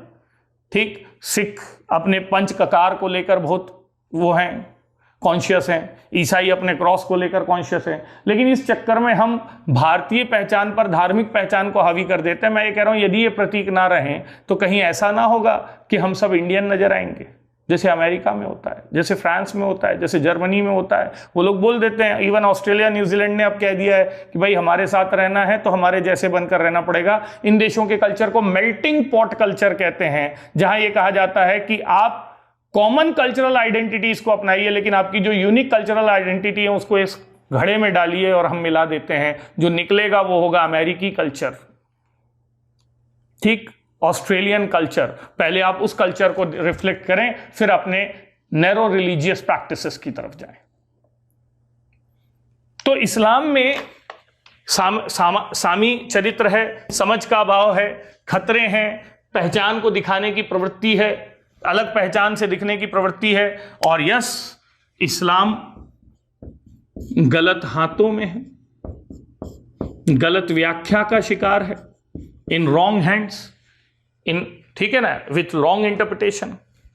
और इन सब के साथ इस्लाम में कुछ स्पेसिफिक कारण भी जुड़ जाते हैं जो उनको दूसरे धर्मों की तुलना में आतंक से ज्यादा जोड़ देते हैं। जैसे सबसे पहला कारण है कि सभ्यता के संघर्ष में उनका ईसाइयत से पिछड़ जाना। अब देखिए क्या है, यदि आप जानते हैं तो 0000 में ईसाइयत आई, ईसाई धर्म आया, ईसा मसीह के जन्म से लेते हैं हम, ठीक। और 8th सेंचुरी में हम आगे ले लें, चलो 700, ठीक है ना, या 7th सेंचुरी, तो इस्लाम का उद्भव यदि देखा जाए या इस्लाम का उदय यदि देखा जाए तो एक थ्रेशोल्ड ईयर 700 AD माना जाता है। और इससे आगे जाएं तो एक ईयर है 1500 AD के करीब, जहां यूरोप में पुनर्जागरण आया। अब देखिए, ईसाइयत ने 0 से यात्रा शुरू की, इस्लाम ने 700 से यात्रा शुरू की, और 1500 आते आते ईसाई बराबर इस्लाम था। क्योंकि इस्लाम का अध्ययन करने वालों ने बताया है कि इस्लाम में अंधविश्वास कम था, इस्लाम में समानता का मूल्य था, इस्लाम ने लिबर्टी, इक्विटी, जस्टिस के प्रिंसिपल्स को माना, यानी इस्लाम दुनिया के सबसे समता मूलक धर्म में से एक था। इसलिए इस्लाम का आकर्षण बढ़ता गया और जितने अनुयायी ईसाइयत के 1500 साल में बने, उतने अनुयायी ईसाइयत इस्लाम के 800 सालों में बन गए। यानी ईसाइयत ने 1500 सालों में जितना रास्ता तय किया, इस्लाम ने वो रास्ता 800 सालों में तय कर लिया। लेकिन 1500 AD के करीब एक बदलाव आया, क्रिश्चियनिटी में पुनर्जागरण हो गया। जॉर्ज जेकब होलियोक का नाम आता है, ब्रडहॉफ का नाम आता है। इन लोगों ने ईसाइयत में पुनर्जागरण करके उसे अंधविश्वासों से, कुरीतियों से बाहर निकाला, जिसे पोप और चर्च के खिलाफ आतंक, रेनेसा, पुनर्जागरण, अंधकार युग से बाहर आना कहते हैं। प्रोटेस्टेंट के रूप में ईसाई धर्म में सुधार हुआ, आधुनिकीकरण हुआ। लेकिन इस्लाम आगे बढ़ने की बजाय पिछड़ता चला गया, गलत व्याख्याओं का शिकार होता चला गया। और इसीलिए ईसाइयत से जुड़े देश संपन्न देश बन गए। वो तो यदि तेल नहीं होता तो इस्लामिक देश, अधिकांश सभी देश आज गरीब होते। लेकिन इस्लामिक देशों में आर्थिक संपन्नता तो आई, लेकिन वो जो सामाजिक विकास की सोच होती है, आर्थिक विकास नहीं आ पा सका। और ऐसी स्थिति में यह हुआ कि इस्लामिक देश समृद्ध जो थे, इस्लामिक देश जो थे, वो ईसाई देशों की तुलना में पिछड़ते गए। ईसाई देशों ने अब अपने प्रसार के लिए मिशनरीज को अपनाया और पूरी दुनिया में अपने आप को फैलाया। लेकिन इस्लाम पैसों के अभाव में, आधुनिकता के अभाव में ऐसा नहीं कर सका। ऐसी स्थिति में ईसाइयत इस्लाम से आगे निकल गई। इस वर्चस्व की लड़ाई में हारने की जो पीड़ा है, वही इस्लाम को आतंकवाद की ओर ले गई। ऐसी एक व्याख्या की गई कि in the crisis of civilization, conflict of civilization, इस्लाम हार गया। जब वो पैसों से प्रसार नहीं कर पाया तो उसने तलवार उठा ली। और ये पहला विशिष्ट कारण बताया जाता है इस्लाम के आतंक से जुड़ने का। आप इससे सहमत असहमत हो सकते हैं। दूसरा कारण जो बताया गया, उसे इस्लाम की या इस्लामिक देशों के शासन से जोड़ा गया। यह कहा गया कि डेमोक्रेटिक देशों में आतंकवाद कम होता है क्योंकि सबके अधिकार होते हैं, लेकिन ऑटोक्रेटिक देशों में आतंकवाद की स्थितियां ज्यादा होती हैं क्योंकि तानाशाह का शोषण, उत्पीड़न होता है।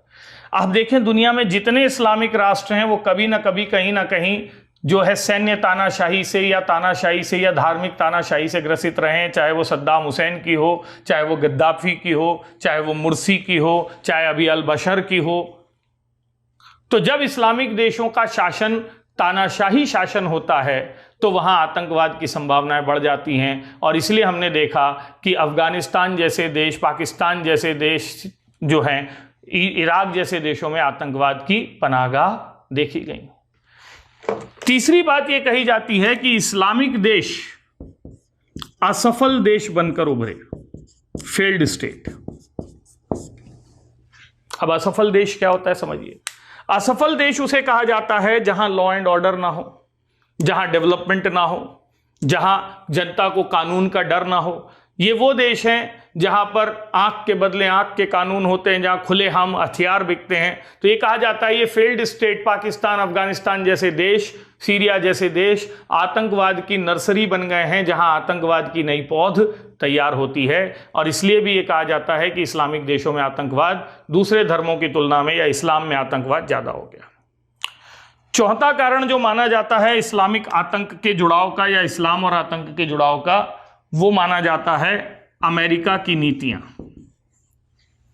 ये कहा जाता है कि अमेरिका ने इस्लामिक देशों में ऐसी नीतियां अपनाई जो एक एक करके आतंकवाद का कारण बनी, चाहे वो शीत युद्ध के दौरान तालिबान या अलकायदा को बनाना हो, बाद में यही संगठन अमेरिका का नुकसान करते हैं, चाहे आतंकियों को पैसा देने के लिए ड्रग के कारोबार को फैलाना हो, CIA प्रेरित ड्रग ट्रैफिकिंग बताई जाती है, या फिर तीसरे लेवल पर हम बात करें तो अमेरिका की कल हमने बात की थी युद्ध कूट, जो आपकी क्या कहेंगे तेल कूटनीति है, या फिर अमेरिका की पुनर्निर्माण कूटनीति है, रिकंस्ट्रक्शन डिप्लोमेसी है, अमेरिका की वेपन डिप्लोमेसी है। ये सारे कारण भी आतंकवाद को जन्म देते हैं।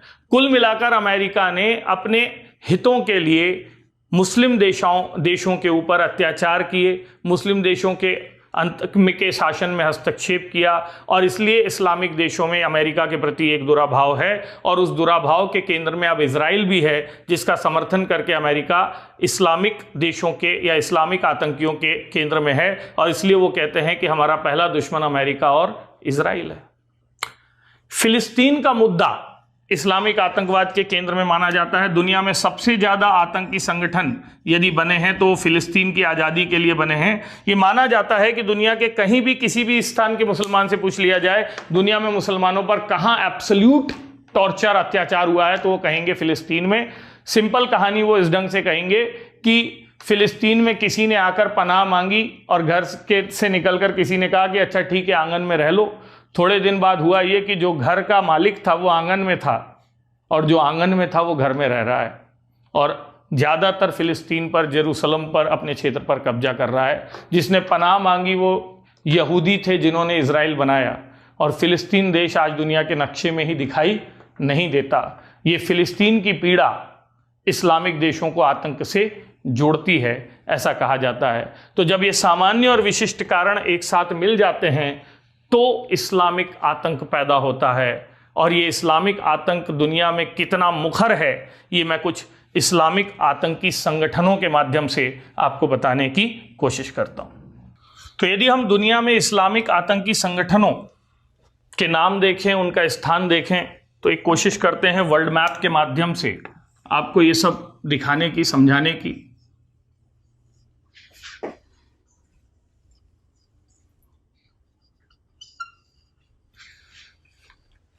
ये नॉर्थ अमेरिका, साउथ अमेरिका जैसा है। ये आपके अफ्रीका की स्थिति है।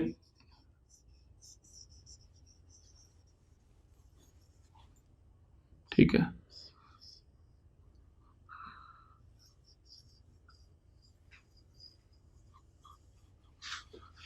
ये आपका जापान है, ये फिलीपीन है, यहां पर आपका ऑस्ट्रेलिया आ जाएगा, ये आपके इंडोनेशियन आइलैंड आ जाएंगे।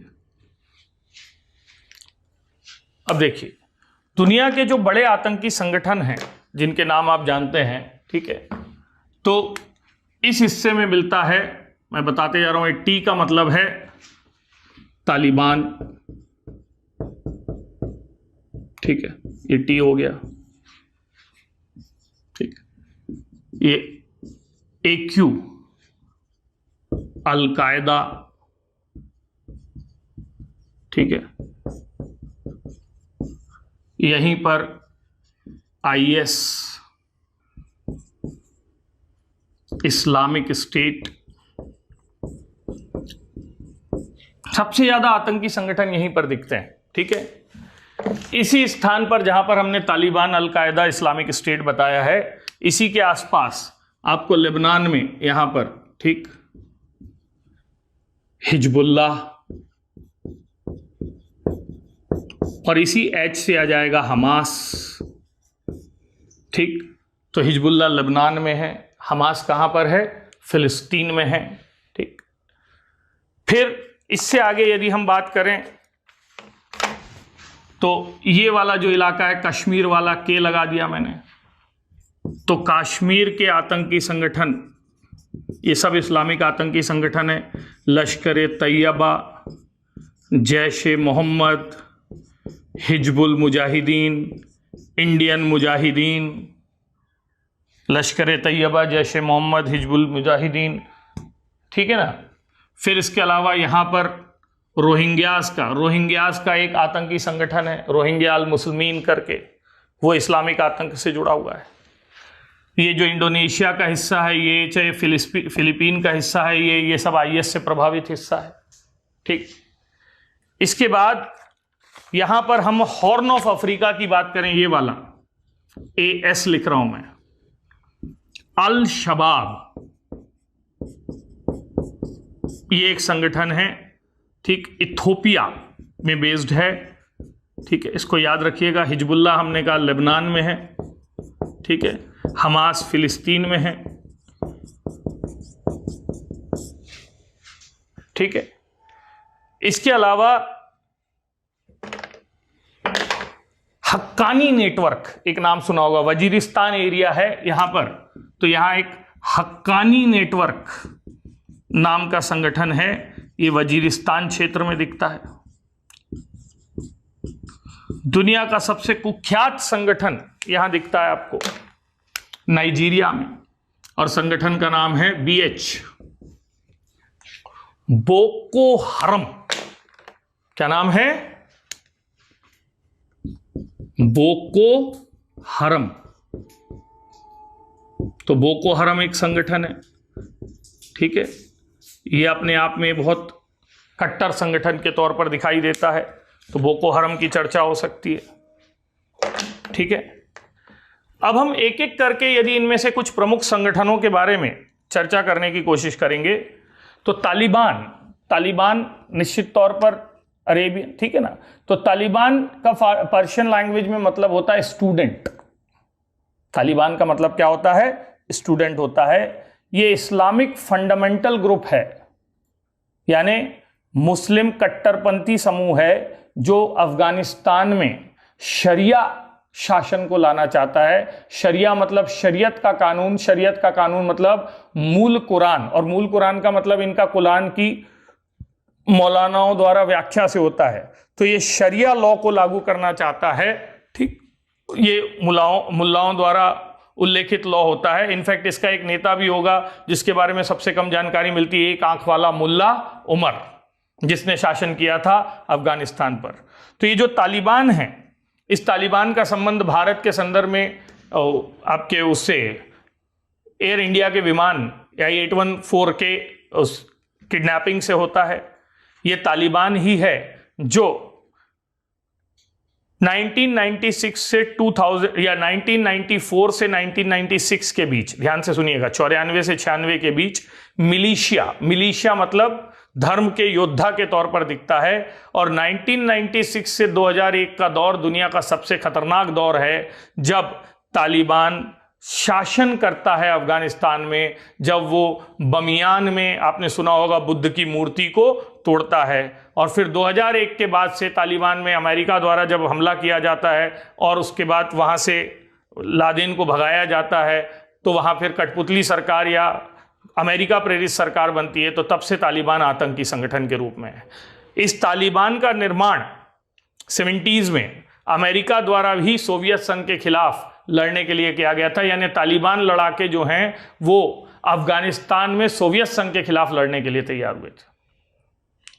दूसरा संगठन जिसे अल कायदा कहा जाता है, ठीक, तो अल कायदा शब्द अरेबियन शब्द है और अल कायदा का मतलब होता है द बेस, द फाउंडेशन, आधार।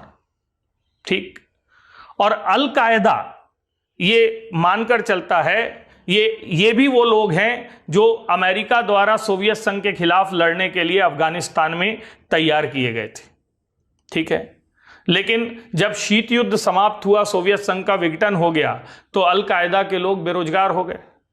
अब अल कायदा के लोग जब बेरोजगार हो गए तो उनके पास कोई नया दुश्मन तो था नहीं, तो उन्होंने धर्म की राह, मतलब पहले वो लड़ाई कर रहे थे देशों की, तो उन्होंने धर्म की राह पकड़ ली, और धर्म की राह पकड़ते हुए उन्होंने अपने आप को कट्टर सुन्नी संगठन के रूप में global militia for Islamic Sunni movement, ऐसा कहते हैं, ग्लोबल मिलिशिया, मिलिशिया मतलब सेना, फॉर इस्लामिक सुन्नी मूवमेंट, इस तौर पर उन्होंने अपने आप को प्रस्तुत किया।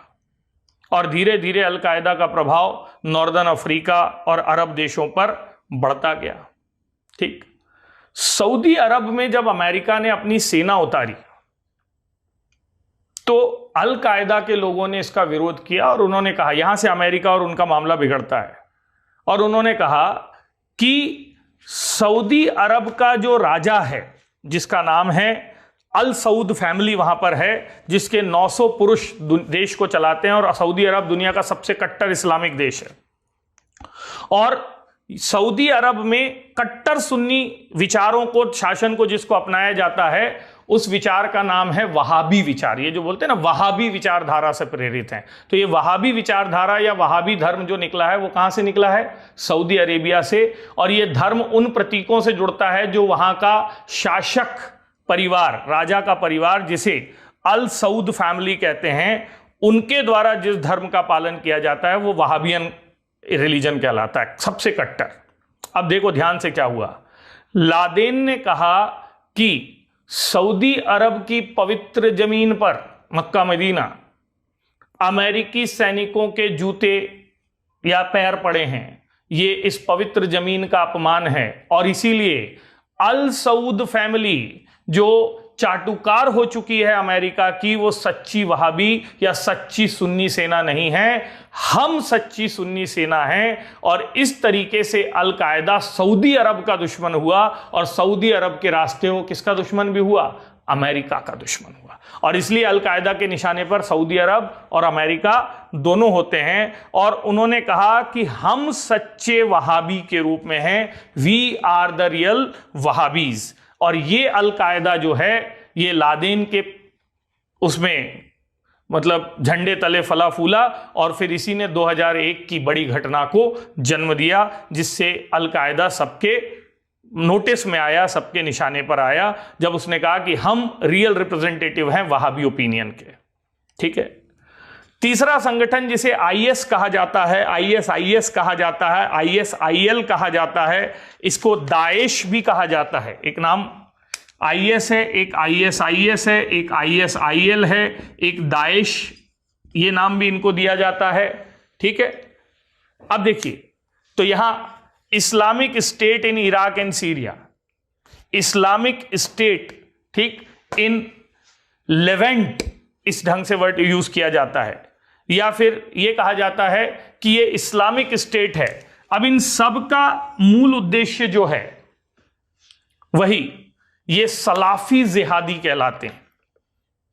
और सलाफी जिहादी यानी कट्टर सुन्नी जिहादी जो पूरी दुनिया में वहाबी डॉक्ट्रिन को लागू करना चाहते हैं और दुनिया को, ठीक, दारुल इस्लाम में बदलने का सपना रखते हैं। इसलिए इन्होंने अपना नाम अब इराक सीरिया से हटाकर क्या कर दिया है? इस्लामिक स्टेट कर दिया है। इस संस्था की स्थापना तो 70s में ही 80s में दिख रही थी, खाड़ी युद्ध के बाद से दिखती है। लेकिन अभी जब अमेरिका ने सद्दाम हुसैन का पतन किया तो सद्दाम हुसैन सुन्नी शासक था और इराक और ईरान में शिया ज्यादा हैं, तो सुन्नी लोगों को यह विश्वास दिलाया गया था कि जब सत्ता बदलेगी तो सुन्नियों का प्रतिनिधित्व होगा। लेकिन जो नई सत्ता आई अमेरिका के प्रश्रय में, उसने सुन्नियों को उतना महत्व नहीं दिया। तो इराक के सुन्नी फिर से आईएस के झंडे तले एकत्रित हुए, फिर उन्होंने सीरिया के विरोध का फायदा उठाया, और इस तरीके से सद्दाम हुसैन के डिमाइस के बाद आप ये कह सकते हैं कि नए सिरे से आईएस का उभार देखा गया। और आज ये आईएस जो है वो अल कायदा का स्थान ले चुका है, और पूरी दुनिया में अब जिसके सबसे ज़्यादा आतंकी हैं, चाहे वो नॉर्दर्न अफ्रीका हो, चाहे वो ईस्ट एशिया हो, चाहे वो इंडोनेशिया हो, चाहे वो फिलीपीन हो, पूरी दुनिया में पैन वर्ल्ड प्रेजेंस यदि कोई रखता है तो वो IS है या ISIS है। ऐसा माना जाता है कि आज हर देश में ये अलग अलग नामों से जाना जा रहा है, जिसे IS फ्रेंचाइज कहा जाता है। ये आप समझिएगा, IS फ्रेंचाइज मतलब IS की अलग अलग शाखाएं। बोको हरम, बोको का मतलब होता है यूजलेस और हरम का मतलब होता है बैन, यानी यूजलेस चीजों पर बैन। बोको हरम कहता है, मैं फिर से कह रहा हूं, बोको मतलब यूजलेस और हरम मतलब बैन, यानी इसका नाम कहता है यूजलेस चीजों पर बैन, और यूजलेस चीज के रूप में बताता है वेस्टर्न एजुकेशन को। और ये कहता है कि नाइजीरिया में पश्चिमी धर्मनिरपेक्ष शिक्षा जो कि यूजलेस है वो बैन की जाती है। पश्चिमी धर्मनिरपेक्ष शिक्षा जो कि यूजलेस है वो क्या की जाती है? बैन की जाती है, प्रतिबंधित की जाती है। और यदि कोई इस शिक्षा को पाते नजर आया तो हम उसको मार देंगे। और इसीलिए नाइजीरिया में जो चलेगी वो कौन सी शिक्षा होगी? मदरसा शिक्षा होगी, कट्टर इस्लामिक शिक्षा होगी। और इसलिए नाइजीरिया का बोको हरम जो इस्लामिक संगठन है, नाइजीरिया के ईसाइयों पर, दक्षिणी नाइजीरिया के जो हैं उन पर आतंकी हमले करता है। और ये जाना जाता है इसके द्वारा महिलाओं के अपहरण के लिए। ठीक है, ये महिलाओं के अपहरण के लिए जाना जाता है। चिबोक, ठीक है, नाम की जगह पर 300 से ज्यादा लड़कियों को किडनैप करके इन्होंने जबरदस्ती इनकी बोको हरम के आतंकियों से शादी करवाई थी, जिसके लिए जाना जाता है। इसके अलावा बोको हरम, ठीक, ये कहा जाता है कि ये पुरुषों और महिलाओं को कट्टर इस्लामिक परंपराओं से बांधने के लिए उनके गुप्तांगों को सिल भी देते हैं। इस लेवल तक दुर्दांत बोको हरम को माना जाता है। ठीक है, तो ये बोको हरम हो गया। बाकी ये 4 ही मेजर हैं, बाकी जिन पर बात की जा सकती है वो कश्मीर और इसके संगठन, इनके बारे में मैंने बतलाया। और इन सब जानकारियों से ये बहुत स्पष्ट हो जाता है कि इस दुनिया में इस समय सबसे ज्यादा प्रसारित यदि कोई आतंकवाद है तो इस्लामिक आतंकवाद है। चाहे आप माने या ना माने, इस्लाम का आतंक से जुड़ाव दूसरे धर्मों की तुलना में ज्यादा है और इस्लामिक आतंकवाद का प्रभाव भी दूसरे धर्मों की तुलना में ज्यादा है। तो अब अंतिम प्रश्न पर आते हैं कि इस्लामिक आतंक भारत के खिलाफ क्यों? इस्लामिक आतंक भारत के खिलाफ क्यों है? यदि ये प्रश्न उठ रहा है तो इसके 2 हिस्से बनने चाहिए कि इस्लामिक इस टेरर अगेंस्ट इंडिया नहीं होना चाहिए, हो सकता है। इस्लामिक टेरर भारत के खिलाफ नहीं होना चाहिए क्योंकि इंडोनेशिया के बाद सबसे ज्यादा मुस्लिम इंडिया में रहते हैं, यानी भारत दुनिया का 2nd लार्जेस्ट मुस्लिम पॉपुलेटेड नेशन। तो इस्लामिक आतंक अपने ही लोगों के खिलाफ कैसे हो सकता है जब भारत में सबसे ज्यादा मुसलमान रहते हैं इंडोनेशिया के बाद, और थोड़े दिन बाद इंडोनेशिया से भी आगे निकल जाएंगे हम, तो फिर ये कैसे हो सकता है? दूसरी बात ये कही जाती है कि भारत में सेकुलर नेशन है तो मुस्लिमों के फंडामेंटल राइट्स को प्रोटेक्ट किया गया। तीसरी बात ये कही जाती है कि भारत में मुसलमानों की सामाजिक आर्थिक स्थिति किसी भी अन्य इस्लामिक देश की तुलना में बहुत अच्छी है। कोई भी अन्य इस्लामिक देश उठा लो या दुनिया भर के मुसलमानों से पूछ लो कि कहां पर जीने की अच्छी दशाएं आपके लिए, तो वेस्टर्न कंट्रीज के बाद जिसका नाम लेंगे वो क्या होगा? अब तो वेस्टर्न कंट्रीज में भी नहीं रहा, वो कहेंगे इंडिया में मुसलमानों के साथ बढ़िया स्थितियां हैं। ठीक, तो यदि ऐसा है कि भारत सेकुलर है, भारत में मुसलमानों को प्रतिनिधित्व दिया जाता है और इसके अलावा भारत में इन्हें माइनॉरिटी का दर्जा देकर इनको विशेष सहायता भी की जाती है, चाहे वो आरक्षण के द्वारा हो, चाहे वो सब्सिडी के द्वारा हो, यानी हम ये प्रयास करते हैं कि मुसलमानों को मुख्य धारा पर लाया जाए। हमारे संविधान में माइनॉरिटी प्रोटेक्शन के लिए आर्टिकल 2930 है और इसके अलावा हमारी प्रस्तावना में भी ये कहा गया है कि सभी को विश्वास, उपासना, धर्म, अभिव्यक्ति की क्या होगी? स्वतंत्रता होगी। तो भारत और भारत के संविधान और भारत के शासन की ये सारी बातें ये दिखाती हैं कि भारत में मुसलमान सुरक्षित हैं, तो फिर इस्लामिक टेरर भारत के खिलाफ नहीं होना चाहिए। लेकिन सच क्या है? सच यह है कि आफ्टर अमेरिका एंड इजराइल यदि इस्लामिक आतंक किसी के खिलाफ दिखता है तो वो इंडिया है। सच यह है कि दुनिया में कोई भी टेरर आउटफिट बनता है तो वो इनके बाद सबसे बड़ा दुश्मन किसको बनाता है? इंडिया को बनाता है। ऐसा इसलिए है क्योंकि यह सच है कि भारत में मुस्लिम आबादी सबसे ज्यादा है, लेकिन यह भी सच है कि दुनिया के किसी एक देश में सबसे ज्यादा काफिर मतलब नॉन मुस्लिम्स कहीं रहते हैं तो वो इंडिया में। चाइना में भी नहीं है, क्योंकि चाइना में मैंने कहा आधे लोग नास्तिक हैं। जिस देश में 100 करोड़ गैर मुसलमान रहते हैं, जब दुनिया की आबादी ही 700-800 करोड़ हो, तो यदि दारुल इस्लाम के सपने को बुनना है तो सबसे पहले इस देश को जीतना होगा। और इसीलिए गजनवी से गौरी तक, या अभी ठीक है लादेन से बगदादी तक, सबका यह प्रयास है कि भारत पर इस्लामिक झंडा फहराया जाए। लेकिन ठीक है ना, इस प्रक्रिया में भारत के मुसलमानों के साथ भी जो अत्याचार होगा वो उसके बारे में इमेजिन नहीं कर पाते। तो उनका यह कहना है कि चूंकि दारुल इस्लाम के सपने में सबसे बड़ी बाधा इंडिया की हिंदू जनता है, इसलिए हमारा आतंक उनके खिलाफ है। दूसरी बात वो ये कहते हैं पाकिस्तान भारत का दुश्मन है। पाकिस्तान मुस्लिम देशों का अघोषित नेता है क्योंकि उसके पास परमाणु बम है। तो पाकिस्तान का नेता होना, पाकिस्तान का भारत के खिलाफ दुष्प्रचार करना, पाकिस्तान का यह कहना कि भारत में मुसलमानों पर अत्याचार होते हैं, पाकिस्तान का यह कहना कि भारत में मुसलमानों को दोयम दर्जे का नागरिक बनाया गया है, पाकिस्तान का यह कहना कि भारत में बाबरी मस्जिद डिमोलिशन किया गया है, भारत में नए कानून जो लाए जा रहे हैं वो मुसलमानों के खिलाफ है, ये सब चीजें कहीं ना कहीं इस्लामिक आतंक को जोड़ती हैं। तीसरी चीज कश्मीर है। दुनिया भर में पाकिस्तान ने और अन्य इस्लामिक संगठनों ने यह माहौल बनाया है कि दुनिया फिलिस्तीन के बाद यदि मुस्लिम अधिकारों का सबसे ज्यादा हनन कहीं हो रहा है तो वो कौन सी जगह है? कश्मीर है।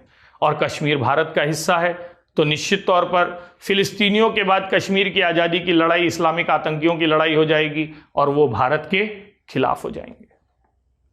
इसके अलावा एक कारण, ठीक, भारत में बढ़ रही, यदि आप माने तो असहिष्णुता को भी माना गया है। भारत ने जब ठीक है ऐसी कुछ कार्य हुए, जैसे दंगे हुए, जैसे बाबरी मस्जिद का डिमोलिशन हुआ, या जैसे अभी कुछ नए कानून पारित हुए हैं, वो सही हैं या गलत इससे परे, जब भी मुस्लिमों में संदेह की स्थिति बनती है तो उस संदेह का लाभ इस्लामिक आतंकी संगठन उठाते हैं। चाहे वो सांप्रदायिक दंगों का लाभ हो, चाहे अभी सीए जैसे कानूनों की बात हो, या फिर आप ये कह सकते हैं राम मंदिर से जुड़े डिसीजन को प्रोपोगेंडा करना हो, या कश्मीर से 370 हटाने के मामले को आगे बढ़ाना हो। इन सारी चीज़ों को लेकर ये विश्वास दिलाया जाता है कि भारत में इस्लाम खतरे में है, भारत में इस्लामिक अस्मिता, इस्लामिक आइडेंटिटी खतरे में है, और भारत में मुसलमान दोयम दर्जे के नागरिक बनकर रह जाएंगे। ये सारी बातें भारत के अंदर से इस्लामिक आतंक को पैदा करने की कोशिश करती हैं, और इन सब कारणों से भारत में होना तो नहीं चाहिए, लेकिन फिर भी इस्लामिक आतंकवाद ठीक ठाक या बहुत मुखर रूप में दिखाई देता है, जिससे लड़ने के लिए हमें एकजुट होकर प्रयास करने की जरूरत है। तो ये आतंकवाद की विस्तार से जो कहानी हो सकती थी, ये 2 कक्षाओं के माध्यम से आपको पहुंचाई गई। आशा है इससे आप संबंधित प्रश्नों का जवाब देने की कोशिश करेंगे।